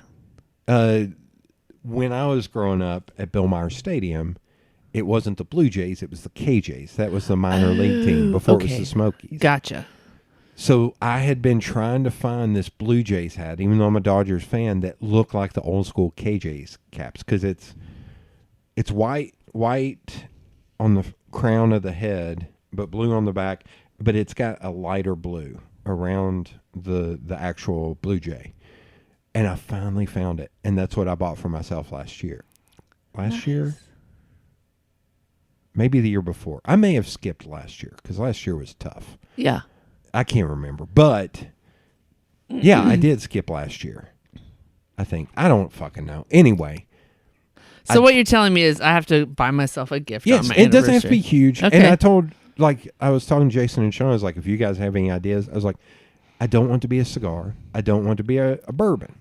I want it to be something, I told them, I was like, that I can look at and go, doing this made me buy that. Made like that possible. Yeah. I think about that with those two things.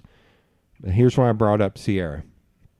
But because it's a 5-year anniversary, God, take your eyes down. She's got a boyfriend and she's a child. I can't. Yeah. Your eyes got big. One of my favorite donut shops is in West Memphis, Arkansas, Howard's. Okay. So this will already have happened when the podcast comes out. Knock on wood, of course. A friend is coming into town the actual day of the anniversary. But the next day, I think I'm going to get up at like 2 or 3 in the morning and drive to West Memphis, Arkansas and get some donuts at Howard's. How far away is West Memphis, Arkansas? 6 hours. Go and get these donuts. And then I've got one friend in Memphis and a few friends and a few people I know in Nashville. And say, okay, on the drive back. Because I looked. Jason was like, look if there are any concerts happening. I looked at concerts. I looked at baseball. It's a Monday and a Tuesday. Neither shit is happening. My other thought is to drive on Monday night, wake up there, and, at some hotel or Airbnb, get the donuts and then drive back on Tuesday. But I don't know how long my friend's going to be in town on Monday, so I don't want to have to rely on that. Yes. I'm also nuts. If you haven't, I just think it'd be something fun to do. Yeah, it sounds fun. Yeah. Drive there, get donuts, and go to probably a museum in Memphis, museum in Nashville, maybe get coffee with some friends. I already pulled up on Facebook in there. This is what I was saying about having to look in a city. Gotcha. Oh, okay. I figured out how to do that. So now I've got this list of people in Nashville where I'm probably just going to send them one big Facebook message. You go, hey guys, I'm going to do something nuts on this day, and I'm going to be driving back through Nashville. If anybody wants to meet for coffee, I'm not doing beer. I don't like doing that. Even though alcohol doesn't affect me, I still don't like drinking a beer or two. I gotcha. If you want to get coffee or donut, I think it'd be hilarious to also get donuts. I was like, we can meet somewhere, but I can't go from place to place. I need one centralized location that I can meet anybody who'd want to show up. Oh, that's cool. And even though I don't know Sierra that well, I feel like she'd probably be like, I'll do that. That sounds fucking weird. I'll do that. So I got my list of people in Nashville. There's only, I think none of them listen. There's only one person, really. This buddy of mine who's a photographer. I was like, man, I'd like to hang out with him, if nothing more than for a coffee while I'm over there. Redoing his website for him. So he's a super nice guy. Kevin Worm. His last name is actually W-U-R-M. He's awesome. Great photographer. What a horrible name to grow up with. Yeah. You'd have to embrace it. Yeah. Yeah. I think his Instagram's like photos by Worm, which is great. Also, you got to think, like I'm trying to think how old Kevin is. Kevin's, I'm going to say 30. 30-year-old black man. Dennis Rodman's nickname was Worm. And I think it was W-U-R-M. I was like, how fucking odd is that when you were a kid? Yeah, the worm, and then you're the worm, and they're like... And he's also like skinny and tall. I was like, just like, fucking Dennis Rodman. I was like, what the hell? Is your dad Dennis Rodman? Like, what the hell is going on here, man? Have you ever thought about dyeing your hair pink or whatever weird colored cheetah? I haven't seen him in a while. Oh, he's Kim Jong-un. Okay, Un's best friend. Like, he goes over there and plays basketball. But still, like, I haven't seen him for a while. No. I'm going to have to Google. Yeah. Go look What's him up on with Twitter. Dennis Rodman? I'm trying to think any other state. Are there places you have never been or visited so infrequently? And I know we're just rambling, but this will all go to the last question I have. My parents and I, after September 11th, after September 11th, I quit television full time, and my mom shows dogs. Very random, yes. Has she been in the Westminster? Her dogs have, yeah. Holy shit. Mm-hmm. So she's been doing it since I was a little kid. Like, she shows them and breeds them, whatever. Like, responsible breeder. Like, you can't just like buy. Like, she probably does more background checks than like Right. the FBI sometimes. And she had a show out in Oregon. And so I literally got in the RV with my parents at the ripe old age of 30 something. 30? I don't remember how old I was. And Wait, in 2001 yeah, or 2002? I mean, 2002. Yeah. so you were like 17. Wink, wink, nudge, nudge. Yes. I'm trying to help you. out, Thanks, Naomi. buddy. I appreciate it. And I went cross country with them, but we didn't like. There's still so many places out west. Like I've started on my Instagram, like saving places where I want to go because I see these amazing pictures of like mountains that have snow on them, like right now, Right. and like these lakes that have like these amazing rocks on them, and I'm like, I need to go to these places, but like I'm not going to travel again with my mom and dad across country because that would be weird. And like No, you're going to travel with Daisy and Harbuford, whatever the Haribon, Hairbun. I couldn't remember. his name's after Harrison Ford. So Harrison Ford actually put a J in his name because he didn't have a middle name and he thought he needed one. Yeah. So that is why my rabbit is named Haribon J. Ford. So it's just going to be the three of y'all in the RV together. I think it's very rude that you left Calvin Swine out. Oh shit! Sorry. I forgot how many Instagram accounts I follow of you and your family. Poor Calvin Swine. Yeah, the guinea pig gets left at home. Also, I'm not taking any animals right now. Yeah. Yeah, Haribon was a COVID save. He was found in the parking lot of the UT hospital. For some reason, I thought you had him longer than that. Nope, I had him a year in April. Okay. Hmm. Okay, so you're thinking out west, like Yeah. Pacific Northwest, South, like. Like Montana, Wyoming, Oh, okay. like those in Utah. And I think I've only been to Colorado, like the airport. Oh, I've been to Denver. Yeah. So I think I I've want been to Denver. I've been to the airport like 3 or 4 times, but we actually stayed in Denver for a conference once. yeah, like Denver, Boulder. Like I'd like to go see some of that stuff. Like I'm pretty good on the East Coast. Yeah. There's places in the Southeast that I've like been through the state, but I haven't like stopped. I've got some weird holes. Like I've never been to Alabama. I've never been to Louisiana. I've never been to Mississippi. I've been to Arkansas, but I only drove to visit a friend and have lunch and then drove immediately back to Tennessee. And I've stayed in West Memphis, Arkansas, but Well, and the only reason I've been through some of those, never been through any of those like Oklahoma, Kansas. where the winds go, whipping. NPPA, I've been to Oklahoma actually 3 times. So the National Press Photographers Association has a big boot camp in Norman, Oklahoma. Yeah.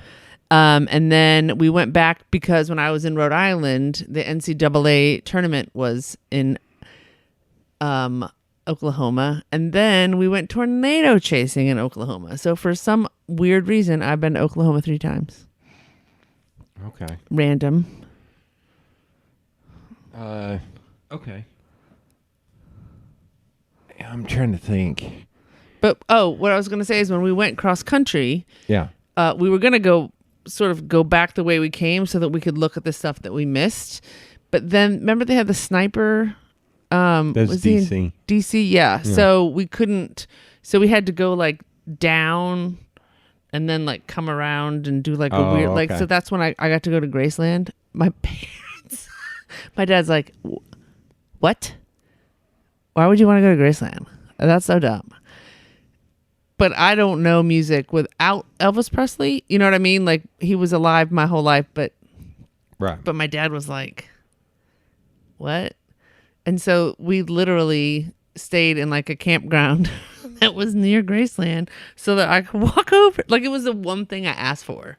Yeah. And I was like, I've just never been. And he's like, See, I'm so angry at you because I think at that point the old Sun Studio would have still. I am a music person. I think the old Sun Studio was still around. That was before they demolished it, so you could have gone to the old. Not Sun. Shit. Sorry. Stax. Because the old Stax, that's Otis Redding and Booker T and the MGs. Gotcha. The old Stax Studio got torn down at some point, and they rebuilt it.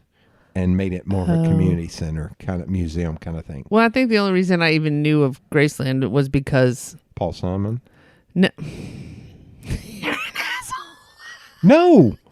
I guarantee you some people had to not know that much about I don't know. Well, I don't know. I grew up on Elvis movies. Like every Sunday, my grandparents, there would be like one of those Elvis movies or like the...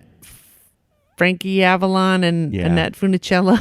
Like that was Sunday after brunch or whatever my grandmother made for lunch. I was amazed at how small Graceland was and how Elvis is supposed to be 6 foot tall. And there's a point where you go out into the garage or recording studio out back and they had one of his jumpsuits. And I was like, this is up on like a 12-inch riser. And my shoulders are still above where his shoulders are on this jumpsuit. It's like he was not 6 feet tall. Really? No. Unless his jumpsuit was from when he was a child, which I would assume it would not be. That's a common thing. Is that people? You mean Tom Cruise isn't 6 feet tall? So that comes into a question I just wrote down. Like, okay, but. Because I go on dating things and I see where people write like certain heights and I'm like, I'm going to take 2 inches off of that because I know that you are not actually that height. We're going to circle back. So you went, but you all still went to the West Coast. Yeah, we went to Oregon. But you'd like to go back on a trip. Yeah, you would love Boulder. My friend lives in Boulder, but it's getting so fucking expensive to live out there. Oh no. So have you been to San Francisco? Yes. I think that's my favorite city other than Knoxville. It's so awesome. San Francisco is so great. I don't know what it is about it, that it's kind of sprawled out more than like New York. Or I feel like New York and Chicago when you're walking around. I still laughed about this. First time I went to New York, I stayed in Jersey, took the bus, took a train, got into New York, was hungry, was looking for food, and walked around for like an hour. And could not find food. And people were like, what the hell are you talking about? You're in New York. I was like, yeah, there's a lot of businesses in New York. I was in some kind of district where I finally found a wood-fired, but I was just taking avenues. I was like, this is literally like an office complex. There's not food. Stop acting like on every corner there's food, because there's not. So. What is it, gray papaya? Oh, yeah. No, it's the old Michael Scott joke. Authentic Italian is Sbarro. That's the first place I ever had wood-fired pizza, and it was actually it was a fancy place. It wasn't fancy. It was expensive for what it was. But it wasn't a chain. But it wasn't old school. It was something new. I've been to a Broadway show once. Excellent. I saw Waitress. I drove all the way from Knoxville with a friend of mine at the time to see Waitress on Broadway because a woman that I am in love with, Sarah Bareilles, who wrote the music, was performing. And my friend was like, I love that movie. I would like to see this. I was like, I love Sarah Bareilles. You might be driving home alone because I'm going to propose to her. How'd that go? It was fucking awesome. It was so great. It was weird, though. It was because I wore pants, because of course I did. And it was hot in the theater. You know, it was June. And then we did something stupid in that we walked back. We were on the Upper East Side, and we walked back because I couldn't get an Uber. Or the Uber was like 10 times as much. It was like that time of the day when it was like, it went from like a Saturday $2 evening. to, It was a Saturday evening. So we walked back, and she was in heels, and I was in dress shoes that cut the fuck out of the back of my... I was like, why didn't we just take a cab? Why didn't we also walk 3 blocks and take an Uber? And we also had to get up the next morning at like 4 or 5 in the morning to drive all the way back to Knoxville. In one day, because of reasons that I won't get into, but But she really wanted, this is another thing I found funny. She really wanted Chinese food. We got back to the apartment we were staying in. We were staying in her cousin's apartment at like 11:30. And it was one of those that had doorman. Uh-huh. And I was like, hey, man, you got any like menu? Like, we want to get some Chinese takeout. And he's like, it's 11:30. I was like, it's fucking New York. And he was like, yeah, you can't get that shit now. I think there's a diner that's open 24 hours. I want to go, we're in fucking New York. The city that never sleeps. The fuck is wrong? Like, I was so angry. And she was like, I don't really want to go. I was like, you need to eat, because we didn't eat supper because she overslept. And I was like, you need to eat something. So we went to this diner, and she was falling asleep at the table. And I'm sitting there pounding coffee like, I'm about to go back to this apartment, sleep on a couch, and have to get up in like 2 hours. So I went back, and in 3 hours, I got on Tinder because I was like, fuck it, I'm in New York. And I saw a famous rapper out of Minnesota was in town, and she was on Tinder. I was like, right swipe, how can I get her to connect with me? I was like, you're going to have to just fuck off, because I want, yes, Dessa, yes. I didn't get to see Sarah, so I'm going to try with Dessa while I'm here. And that turned out... No, because I had to wake up in 3 hours. I kept, and I sat there for like 10 minutes away. I was like, I went to sleep. I was out. But yeah, San Francisco is fucking awesome. I would still love to drive up to Chicago, and then people say it's lame. Drive Route 66 all the way down to Southern California. I think it'd be fun. Mm-hmm. I was like, instead of taking interstates or trying to figure out highways, just take the road that's the fucking point. You know? I think that'd be fun. Okay.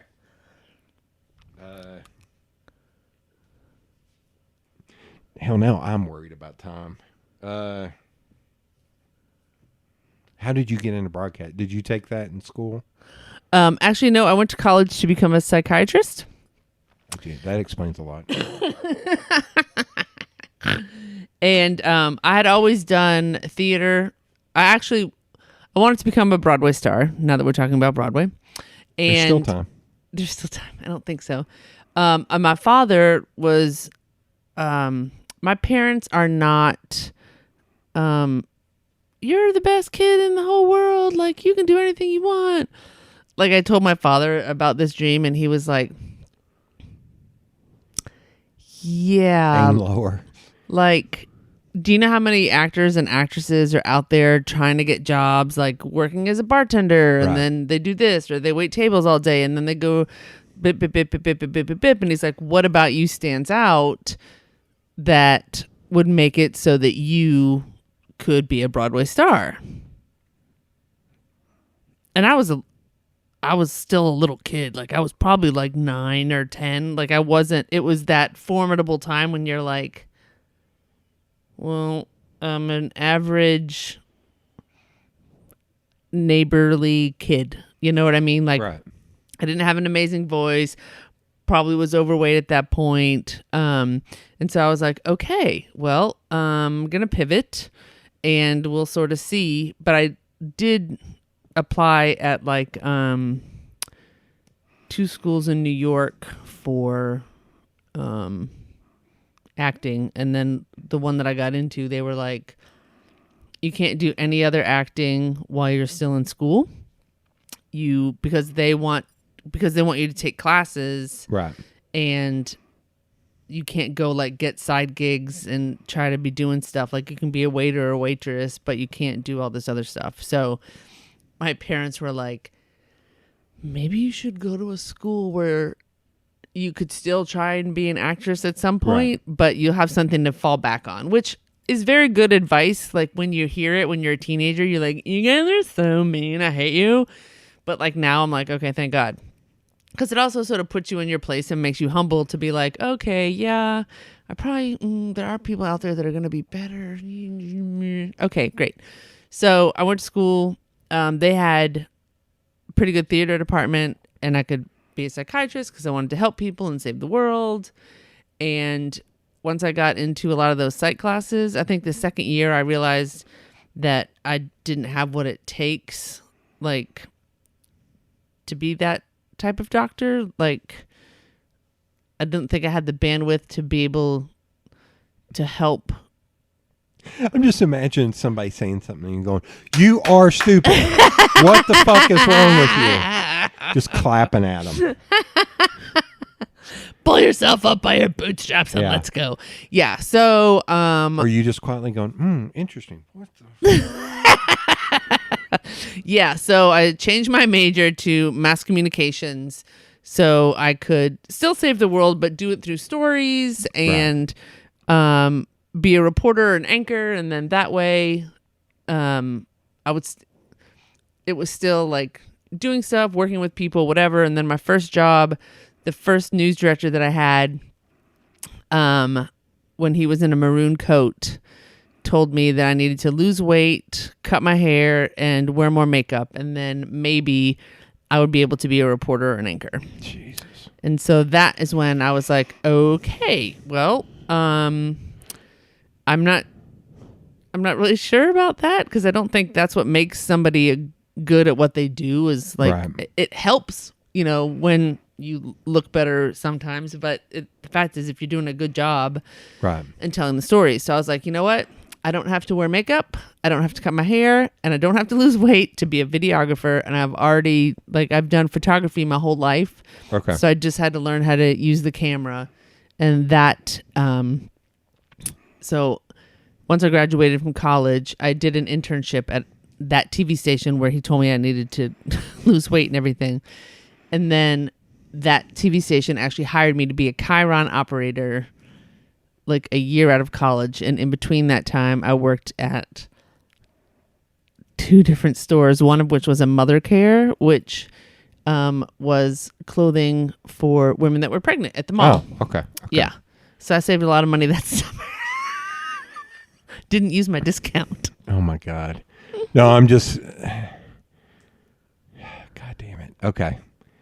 And that man was... I'm trying to think of somebody who's a shithead. Is he... never mind. He's long dead. No, he's not. Oh, he's not. No. Is he still at that same station? We're Facebook friends. Oh, Jesus. Yeah. It's super funny. No, he's not at that station anymore. He is retired. But that also made me laugh. Wait, does he live in the West Coast? Did you borrow one of Marcus Luttrell's sister's shotguns that's going to be in your RV traveling with you to the West Coast? No, he lives in Maine. Oh, okay. But now that I look back on it, it was advice that at that point in time, I was like, you know what? He's right. Because that's when everybody was very cookie cutter. Everyone had the same exact haircut. There really weren't... All the dudes had helmet hair. Yeah. Mm-hmm. No, I'm not that old. Now, come on. Oh, wow. I still remember in the 90s, dudes with helmet hair. Yeah. But, so, things that don't kill us make us stronger.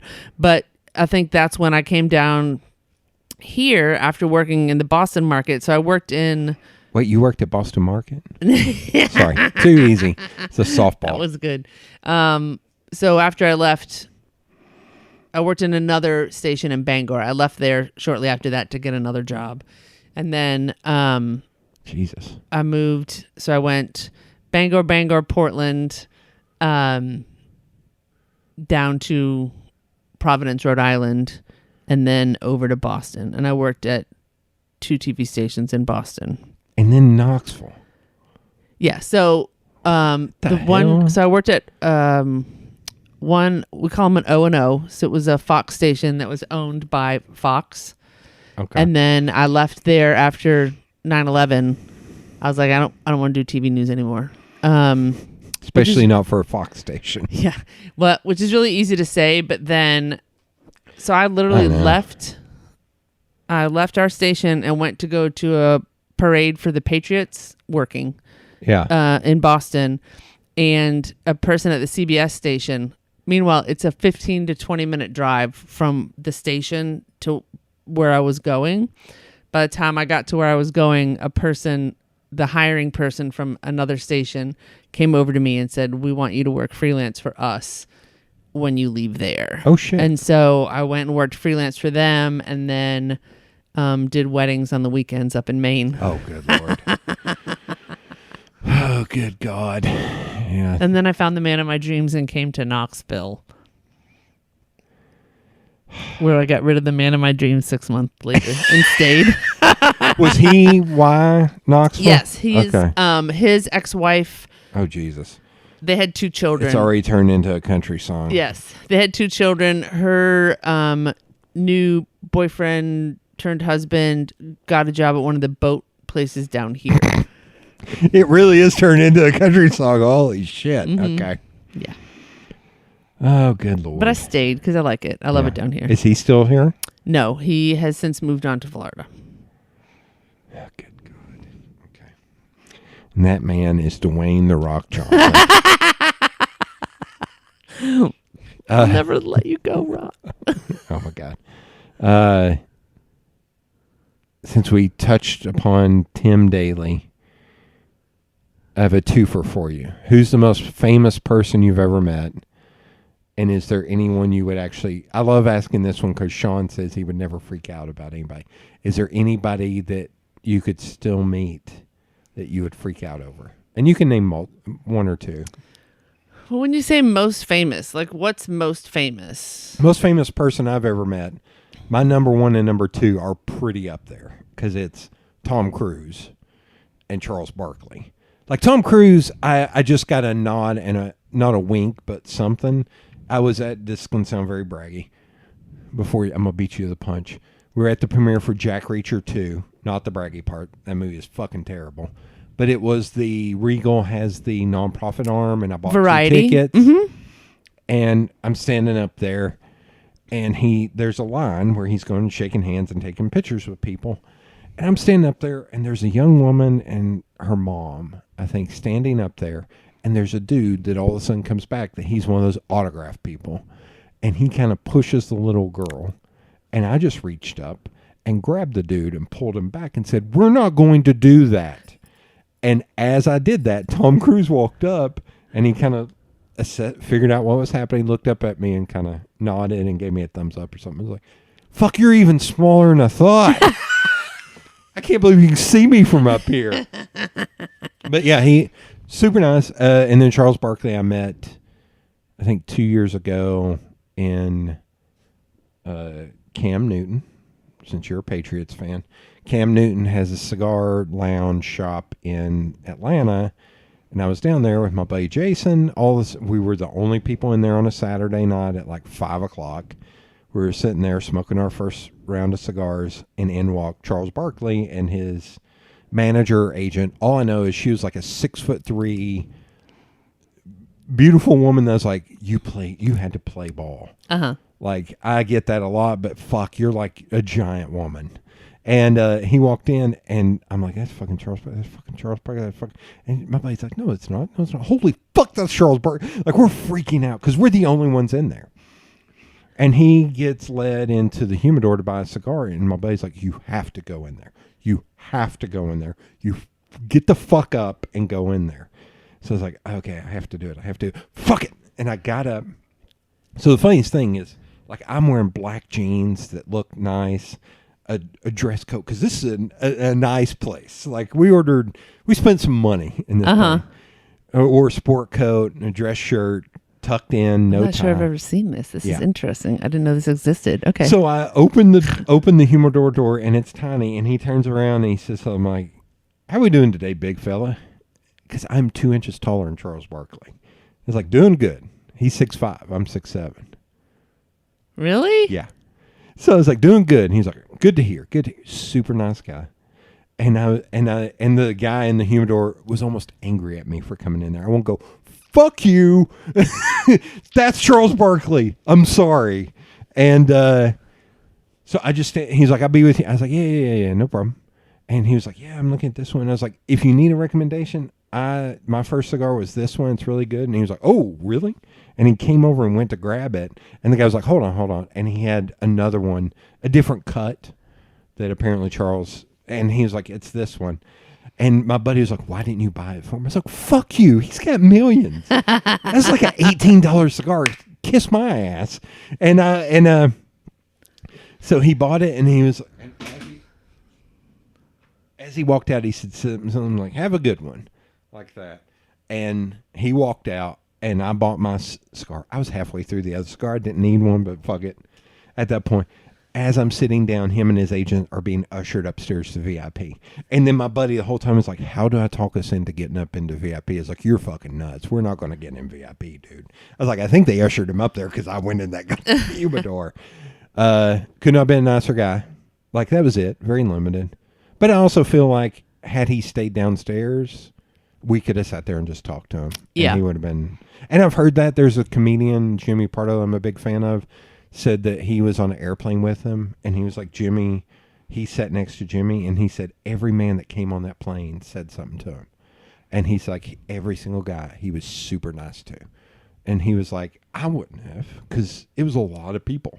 Mm-hmm. But every guy is just like, that's fucking Charles Barkley, because he's a super nice guy. He's also from Alabama. Like, he's a Southern dude. So That's hilarious. So there you go. So that would be like, what is the biggest person you've interviewed other than Tim Daly? Well, I hit President George Bush in the male parts with a camera Holy shit. once. Wait, HW or W? HW. No, Dad. Yeah, HW. HW, yeah. Barbara and Barbara were at the hospital. There's a wing or something in the Portland hospital. And in television news, you have a pool. So they don't have 8,000 people. One person goes in. And it was me and a guy from the Portland Press-Herald. And, you know, these are huge cameras. This isn't like the little ones that they have now. And I hit the guy from the Portland Press because I was like on the floor, you know, so we can all get our shot in a hospital room that's, tiny. You know, tiny. Yeah. And I hit the guy behind me with my camera. So then I turned around to apologize to him while then hitting the president. Yes. And I stopped, and I could tell by the Secret Service guy's face what I had done. And I literally crawled out of the room on my hands and knees. Wait, was he? They were trying not to laugh because I just hit him. Yeah. Because it looked like something out of a damn Three Stooges film. Exactly. And I was like, and it was like my first time doing pool, you know, like everything, like I was like horrified. And I was like, oh my God, I've got to go. Did either one of them say anything to other than him going, oh? No, the Portland Press-Herald guy laughed. Like once we got out, he was like, "Good job, Donovan." I was like, "Oh my God, I just had the president." Whereas also as they walk out, like the Secret Service looks at you and pulls down their sunglasses and winks at you. Like, yeah. I'm trying to think. Like, I met Emo Phillips on a plane. That's cool. And that's when he was actually like a star. Like he was. Yeah. I mean, I guess he's still a star, but not. I've heard a lot of comedians say he is a super nice guy. Yeah, he was super nice. And I met Arthur Ashe, actually. Oh, shit. Met him in the airport. That's a big when one. I was a kid. Oh, okay. I was going to say, at that point, did you know he had AIDS? Or No, he was still just Arthur Ashe. That's also one of those weird things, like when he, how would you say that? Not came out, but acknowledged that he had AIDS. That was still at a time when people were like, don't shake his hand. You might get, you know, all that stupid bullshit. Yeah, no, gosh. Yeah. This is a long time ago. Okay. Because I was like on the Tennessee Met School, so we were like, oh my gosh, Irish. Yeah. And I mean, just the normal people that you talk to. I did tell what's his name? Gwen Stefani's first husband or Gavin Rossdale? Yeah, I told him he had spinach in his teeth before I had to talk to him on camera, and he was like, what? Like, none of the people that were with him told him. But I was like, bro, you got spinach in your teeth. Yeah, on Market Square when we had the Sundown in the City. I was at that show. Yeah, so I guess I don't know who I would freak out. Like, I have Harrison Ford? That's a no. Yeah, I mean, I guess if I met Michael Keaton, and I say this because I've always been a huge fan of Michael Keaton. Yeah. And so, like, I literally have a signed, like, somebody gave me a signed picture of Michael Keaton, like, as awkward as that sounds. But yeah, I guess, I don't know. Like, for the most part, everybody's just people. yeah. But I still think there are people that, I don't know. I always say my two are, if I ever met Kevin Smith or Magic Johnson, I would just walk up to him and say, hey, so I'm going to hug you and I'm going to cry. And that's just what's going to happen. I need you to understand that's what's going to, you don't have to be okay with it. That's just what's going to happen. And I feel like Magic Johnson would be like, bring it, like, he's only 2 inches taller than me. Oh, that's funny. And Kevin Smith would probably be like, security. But I feel like in that, when you said Michael Keaton, I was originally thinking of Michael J. Fox. I was like, I would probably be like, holy shit, dude. Like, I would still treat him like a person, but I'd probably like, dude, like, I've seen Back to the Future a lot. Like, that movie meant a lot to me. It still means a lot to me. Like, I don't know.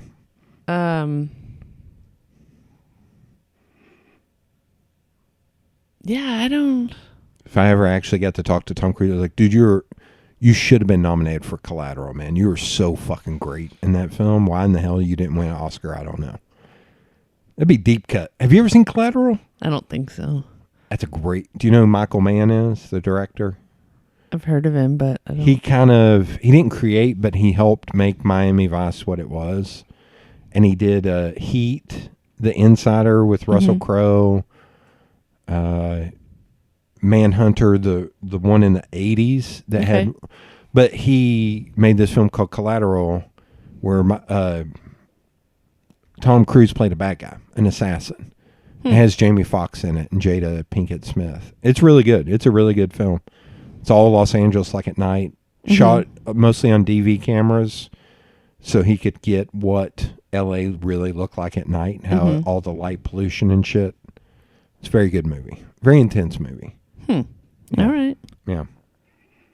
You can't think of any. Okay. Gosh, there's so, like,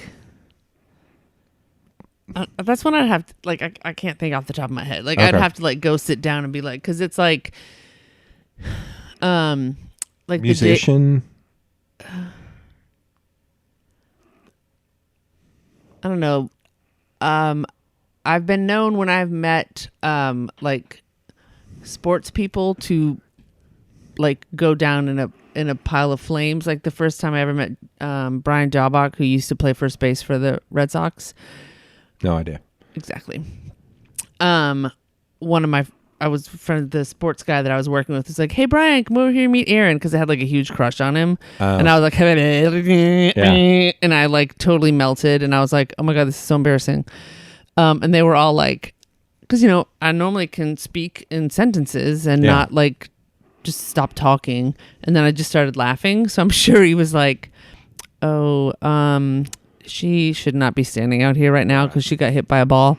And then I met him a little while later, and he actually remembered the whole incident, so that was even more embarrassing. Shit.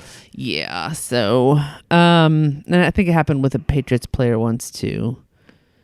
But yeah, I don't know. I guess when you've spoken, because you know when you work in television, like Live at 5 at 4, you spoke to these people like when they came into town and when they did things, and so like meeting Pauly Shore, like I was super excited to meet Pauly Shore, but then when I met him, I was like, I'm good.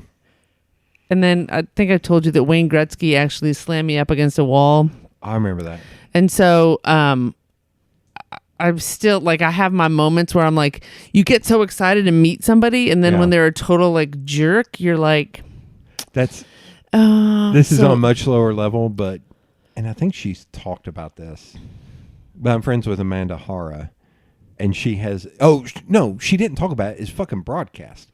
Chris Kattan came on and he was drunk as fuck. And it's still one of the, and so he popped up. It's not Cameo, but it's one of the Cameo competitors. And I sent it to her and I was like, hey, this one will get you for Christmas. And she was like, that motherfucker better apologize to me. I'm still angry. And I was like, oh my God, this joke is still going. This is amazing.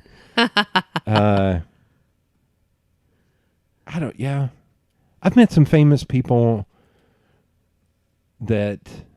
Well, it's interesting too. Depending on when you meet them. Oh yeah.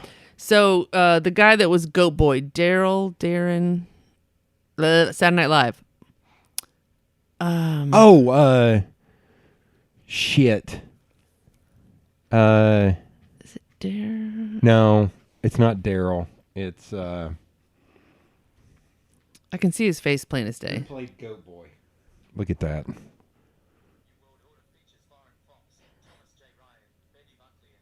That's a movie. Who played Goat Boy on Saturday Night Live? Jim Brewer. Yes. So.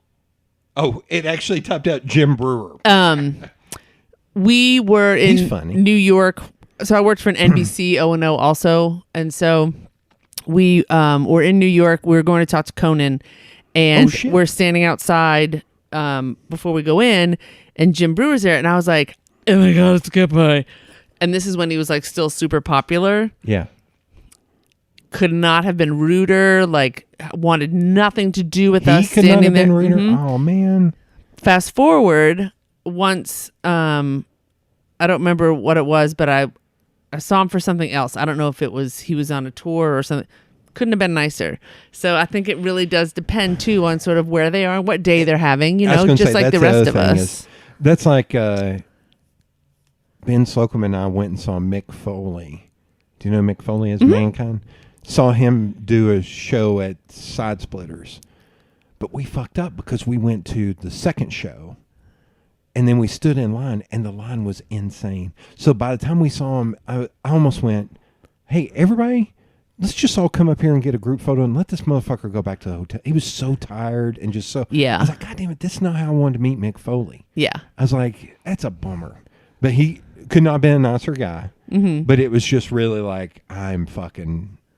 When I was in Boston, I'm curious if you know this guy. I went to lunch with two people, Nancy and who was it? Who was it that went with me? Mike Jacoby.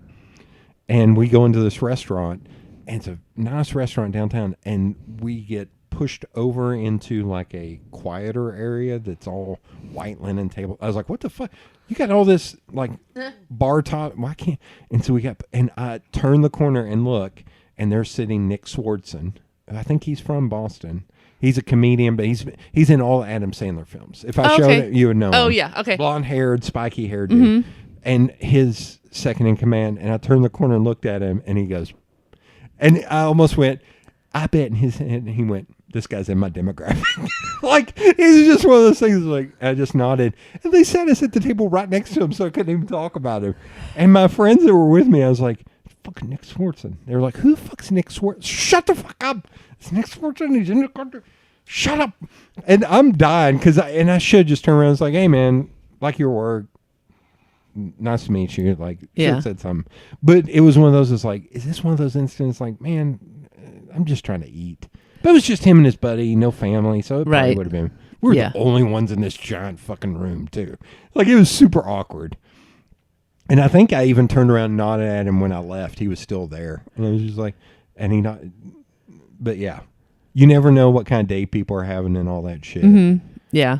Because there are a lot of people that I'm like, man, I don't know if I want... Like Letterman is a huge hero, but I'm like, I don't know that I want to meet him. Well, it's like we met Jay Leno when he was here for his show. And again, it was just like... He's a Boston guy. Yeah, he was perfectly nice, you know, but it was like, okay, great. Conan. Yeah, I've met him thrice. Isn't he a Boston guy too? I think he is. Yeah, I think so. Anyway. Yeah. How we doing on time? We done? We wrapping? I got 17 minutes. I got one last question. But yeah, so Conan, but I feel like he's the same as Letterman to where he can have good days and bad days. A lot of, from what I've heard from stories, people talking, still a lot of, the two of them still beat themselves up. Whereas I feel like Jay Leno's like, no, I'm awesome. Whereas I feel like the two of them, I've heard stories of them just being like, I fucking sucked tonight, and the crowd sucked, and everything was awful. Well, when you're standing on stage and your crowd sucks, it's really hard. You know, because I had crowds like those guys. Obviously. All right, we never landed on maybe we'll do it. We're not going to do a follow-up. It's just theater of the mind. People, is there somebody from Broadway? Like if you met Mandy Patinkin, would that? I'm trying to think of somebody. No, because Bernadette he's so Peters. normal. Like I'd probably just like keep. He kind of seems like a pretentious d-bag. No, he looks he's so average looking that I'd be like, I'm Montoya Montana. My name is Inigo Montoya. You killed my father. Prepare to die. Hello, my name is. That's one of those. Like I always think about that when in seeing people that were famous. Mm-hmm. Like so, I'm trying to remember this before or after you left. When I went over and shot the film of the people saying how much they love Knoxville for Visit Knoxville, where I did a little video. It was like I think I was gone. after, and it was the same thing. It was like I met Lou Ferrigno for the second time. Mm-hmm. I almost broke Sean Astin's hand in Chicago. I was shaking his hand, waiting on my friend to take a photo, and he finally he smacked me on the arm with the. He's like, "Hey, Big Philly, can you lighten up? I gotta use this the rest of the day." I was like, "Sorry, Rudy." I brought him Rudy. He was excited that I brought him a VHS sleeve of Rudy because it was right at the height of Lord of the Rings and everyone else there. Oh. And he was like, "Holy shit!" And I was like, "Yeah, dude, like I love Rudy." And he was like, "It's not Goonies. Like we're at a Comic Con." He was excited that I brought Rudy. Yeah, but that day for Visit Knoxville, I met Kevin Sorbo was actually really nice, even though he's a fucking idiot and asshole, Trumper piece of shit. I will say that like Comic-Con is cool when those guys come because I remember meeting like Anthony Michael Hall. Oh yeah, yeah. And I was like, what? Oh, I did sort of freak out when I met Rick Springfield. Okay. Because Christ. Shut up. No, I know so many people who have. There was one woman I worked with that she turned into a blubbering mess. Just seeing him at the fair, like. Oh, this was for it was one of those ones that was over. So I saw him at the fair, yes, Yeah. but then also at the conference at the KCC. Yeah. He was there for like a dinner or whatever, and we got to go talk to him beforehand. Yeah. And I swear to God, he put his arm around me to take that picture, and I was like, this is going to be my Christmas card. I did meet Jimmy Buffett at Bonnaroo, and my mother was very angry. I don't like Jimmy Buffett. I'm trying to think of any other sports people, but you're going to all be Red Sox and Patriots. I made fun of Howie Long once in the earpiece. We were going to talk to the coach of the Philadelphia Eagles, Flyers. It No. had to have been Eagles because football. Phillies. Yeah, it was the Eagles. We were talking to the coach. We were doing something for ESPN, and he was in my ear talking, and we were doing a mic check back and forth. And he was like, because he's from Boston, and so they were. I didn't know Howie Long was from Boston. He was doing something. And you said, "Hey, Buzzcut, can you keep it down?" No, I didn't do that. But yeah, so. But yeah, I don't. I could give you one. The same weekend I met Charles Barkley. Oh, Cam Newton walked in. And so here's another funny thing. Jason and I, at one point, were the only two white people in there.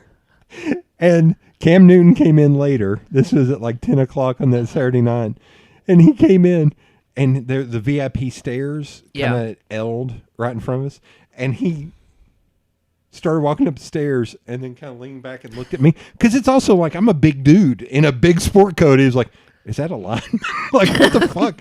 And he looked at me and he kind of gave me a head nod. I gave him a head nod and he went upstairs. That's hysterical. But it was funny. Like that same weekend I met Bruce, which he's a huge black comedian. Okay. He sat right behind us at the Falcons game. I was like, "Yeah, fucking Bruce." I was getting excited. Like I was like getting excited about Bruce. And then I went down to go. That stadium's crazy. Like if you're sitting in the lower section, it's not cheap tickets. You can go under the stadium and they have like better food, better bathrooms, all this shit. It was awesome. But you had to be like they put a infrared stamp on your hand. But then I was like, "Oh shit!" My buddy went all out. So I went down there, and he was in front of me with his girlfriend, And I was like, oh shit. So I just walked kind of up beside him. I was like, hey man, big fan. He's like, thanks. And then all of a sudden somebody went, Bruce. Like, it's like, oh shit. Sorry. I let loose the floodgates. He's like, nah. There's a comedian, Tom Segura, that tells a story when he was a young comedian. He was on a flight with Bruce. Bruce is a big guy. Okay. And he said they were sitting in first class together.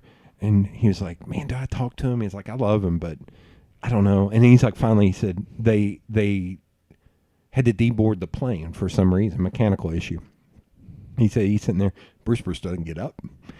And he was like, at that point, he had already told him, he's like, hey, my name's Tom. I'm a working comedian. And he's like, Bruce could not have been nicer, all this. And then all of a sudden, this woman walks by and he's like, hey, can you get me some candy? You know, just some chocolate or some shit while you're out. And or maybe she even stopped and said, hey, can I get you anything? And he was like, some candy, you know, whatever. And she went off and he was like, do you know her? And he went, nah. It was just some random woman who liked him who just went and got him some candy and shit. And he said, we just sat there. Nobody else was in the plane. And we just sat there and talked about comedy. That's hysterical. Yeah. That's Bruce. I can't think of him. There were probably some athletes. Although Adam and I worked an event with some former UT Vols, and there was one guy that walked up to us and ordered a coffee, and we started talking, and Adam made a foible. I think I told you where he said something like, so what brought you to Knoxville? He was like, well, football. And I was like, next time say, what made you choose Knoxville? He's like, good call. And then he walked away and he was like, that was fucking Terry Fair. I was like, oh, national championship winner, Terry Fair. What the fuck is wrong with? Like, I was freaking out later. I was like, God damn, we're idiots. Also, Terry Fair was very short. I was like, I was not expecting that. Some of those football players were funny because they did the double take when it came to me. It's like, no, I didn't play, man. I'm just here helping the coffee cart guy. All right. I'll stop talking, rambling about goddamn famous people. I don't know. I've had some instances with famous people that in doing your situational thing, I think there have been some people I've met that were famous artists or musicians that ended up being nice to me because I just treated them like a normal fucking person. Yes. When I met David Sedaris, I gave him my Yes I Am Tall card, and he sat there and talked to me for 20 minutes because he thought it was the greatest thing in the world. Like, that was awesome. And there's been some musicians, especially with like big ears. There's a conductor that I like, composer named Max Richter, that I was walking through the KMA, and he was probably standing there talking to 3 other musicians and I turned, I was like, fuck, that's Max Richter. I was like, God damn it. So I turned around, I was like, hey, man, hate to interrupt. Man, thanks for coming to Knoxville. I hope you enjoy your time here. And he's like, oh, yeah. And it's like, I'm a huge fan. Can't wait to see you perform. He's like, oh, and he pulled me in to keep talking about it. I was like, man, I'm going to let y'all get back. Sorry. Hope y'all enjoy Knoxville too. And turned around and walked away. Yeah, I've had that with a few artists too, to where there's a famous designer named Chip Kidd. Same thing. I saw him, and then the second time I saw him that same day, he's a very out gay man that he just draped himself on me. I was like, this is amazing. I love you, Chip Kidd. And then there's people that think they're famous. So that's what I've always heard from these comedians that I listen to on podcasts, that they're like, oh, somebody like Bruce, somebody like an athlete, the guy from, they're fine. It's the fucking Real Housewives and people, they're like, I'm famous, that they're the fucking or worst. People in a band that aren't really important and they're doing something and they're like, could you get me some water?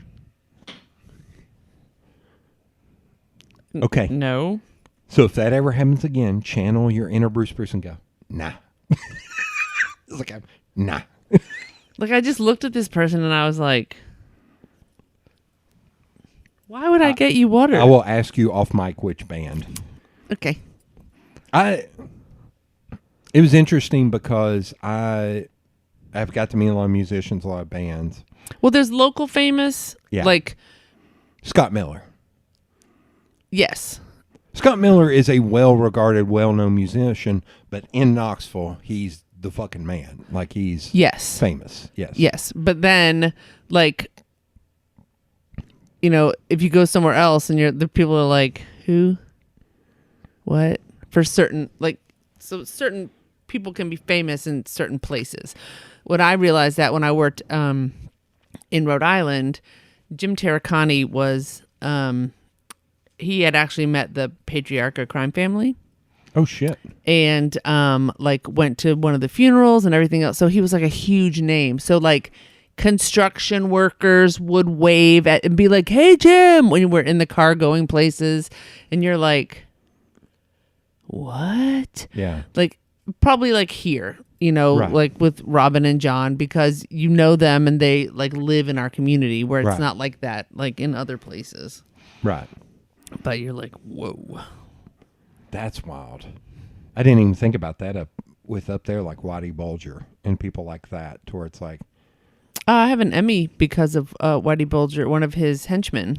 really? Yep, and we had to go. They wouldn't write down we couldn't write down the address, Yeah. and we had to, like, go in the, I don't even remember if it was the middle of the night or what it was, to go interview her. And then when we left, I'll never forget, I was with the reporter. His name's Bob Ward, and he goes, "You want to start the car?" And I was like, "What?" Because she was in hiding. So, but yeah, we talked to her like twice. Yeah, talked to. You're like, yes, I want to start the car, but you're going to be sitting right next to me when I start the car. You asshole. You're not going to take me out. Y'all are doing Rochambeau. Damn it. Why do I always choose scissors? Okay. So here we'll land on this one. So I assume the next time you'll be on is for episode 200. Okay. I'd written down in 5 years. I don't know how much longer that'll be, but is there something that you would like to happen or accomplish? I feel like an asshole for bringing it back to me, but before episode 200, to where we can check back in on episode 200 and go, did you do this? Is there something? Well, hopefully I'll still be alive in 5 years, and I will not have hurt myself on a bicycle and lost an appendage. The former, yes. The latter, come on now. Come on. We both know that you're going to get hurt again. The next one will be from a hospital bed. Shit. Gosh, I don't know. I guess I need to. Geez, you need to give me a heads up on these things. Oh, sorry. I need to aim high, I guess. Maybe I will have had a date by then. Oh, Jesus. No, I think you're good. I think I dipped my toe back in the water there for about a month or two, and I was like, what the fuck am I doing? What am I doing? What is wrong with these people? Gosh, in 5 years. That's a horrible question. I actually hate that question because that's a work question that they always ask you. Like, where do you see yourself in 5 years? No, I'm just like, oh. you were like, I would still like to be working for myself. I would like to have traveled more, you know. Or if there's I would like to have gone to Japan by then, you know. Gosh. I would like to be starring on Broadway. Get through my samba classes. I'm just kidding. God. I don't take samba classes. Get up to a different level in Krav Maga. Gosh, I don't know. That's a really hard one.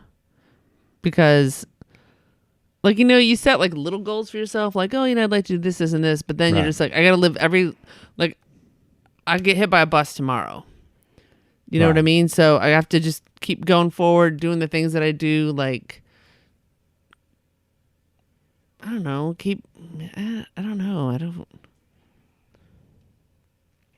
Because it's like on Facebook, they have one of those things too. Like, was it life? The memories thing? No, it's like your life, like got married, got divorced, but it's like left a job.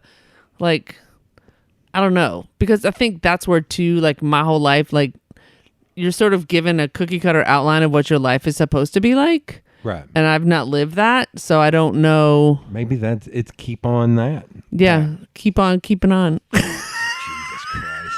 That is how we're going to end. Because I'm going to embarrass the shit out of you. Keep on grooving. Thank you for being on. And I look forward to you being on in episode 200. I look forward to that too. Hopefully this thing will still be going by episode 200. And hopefully I will have gotten a life by then so that I will have something to look forward to.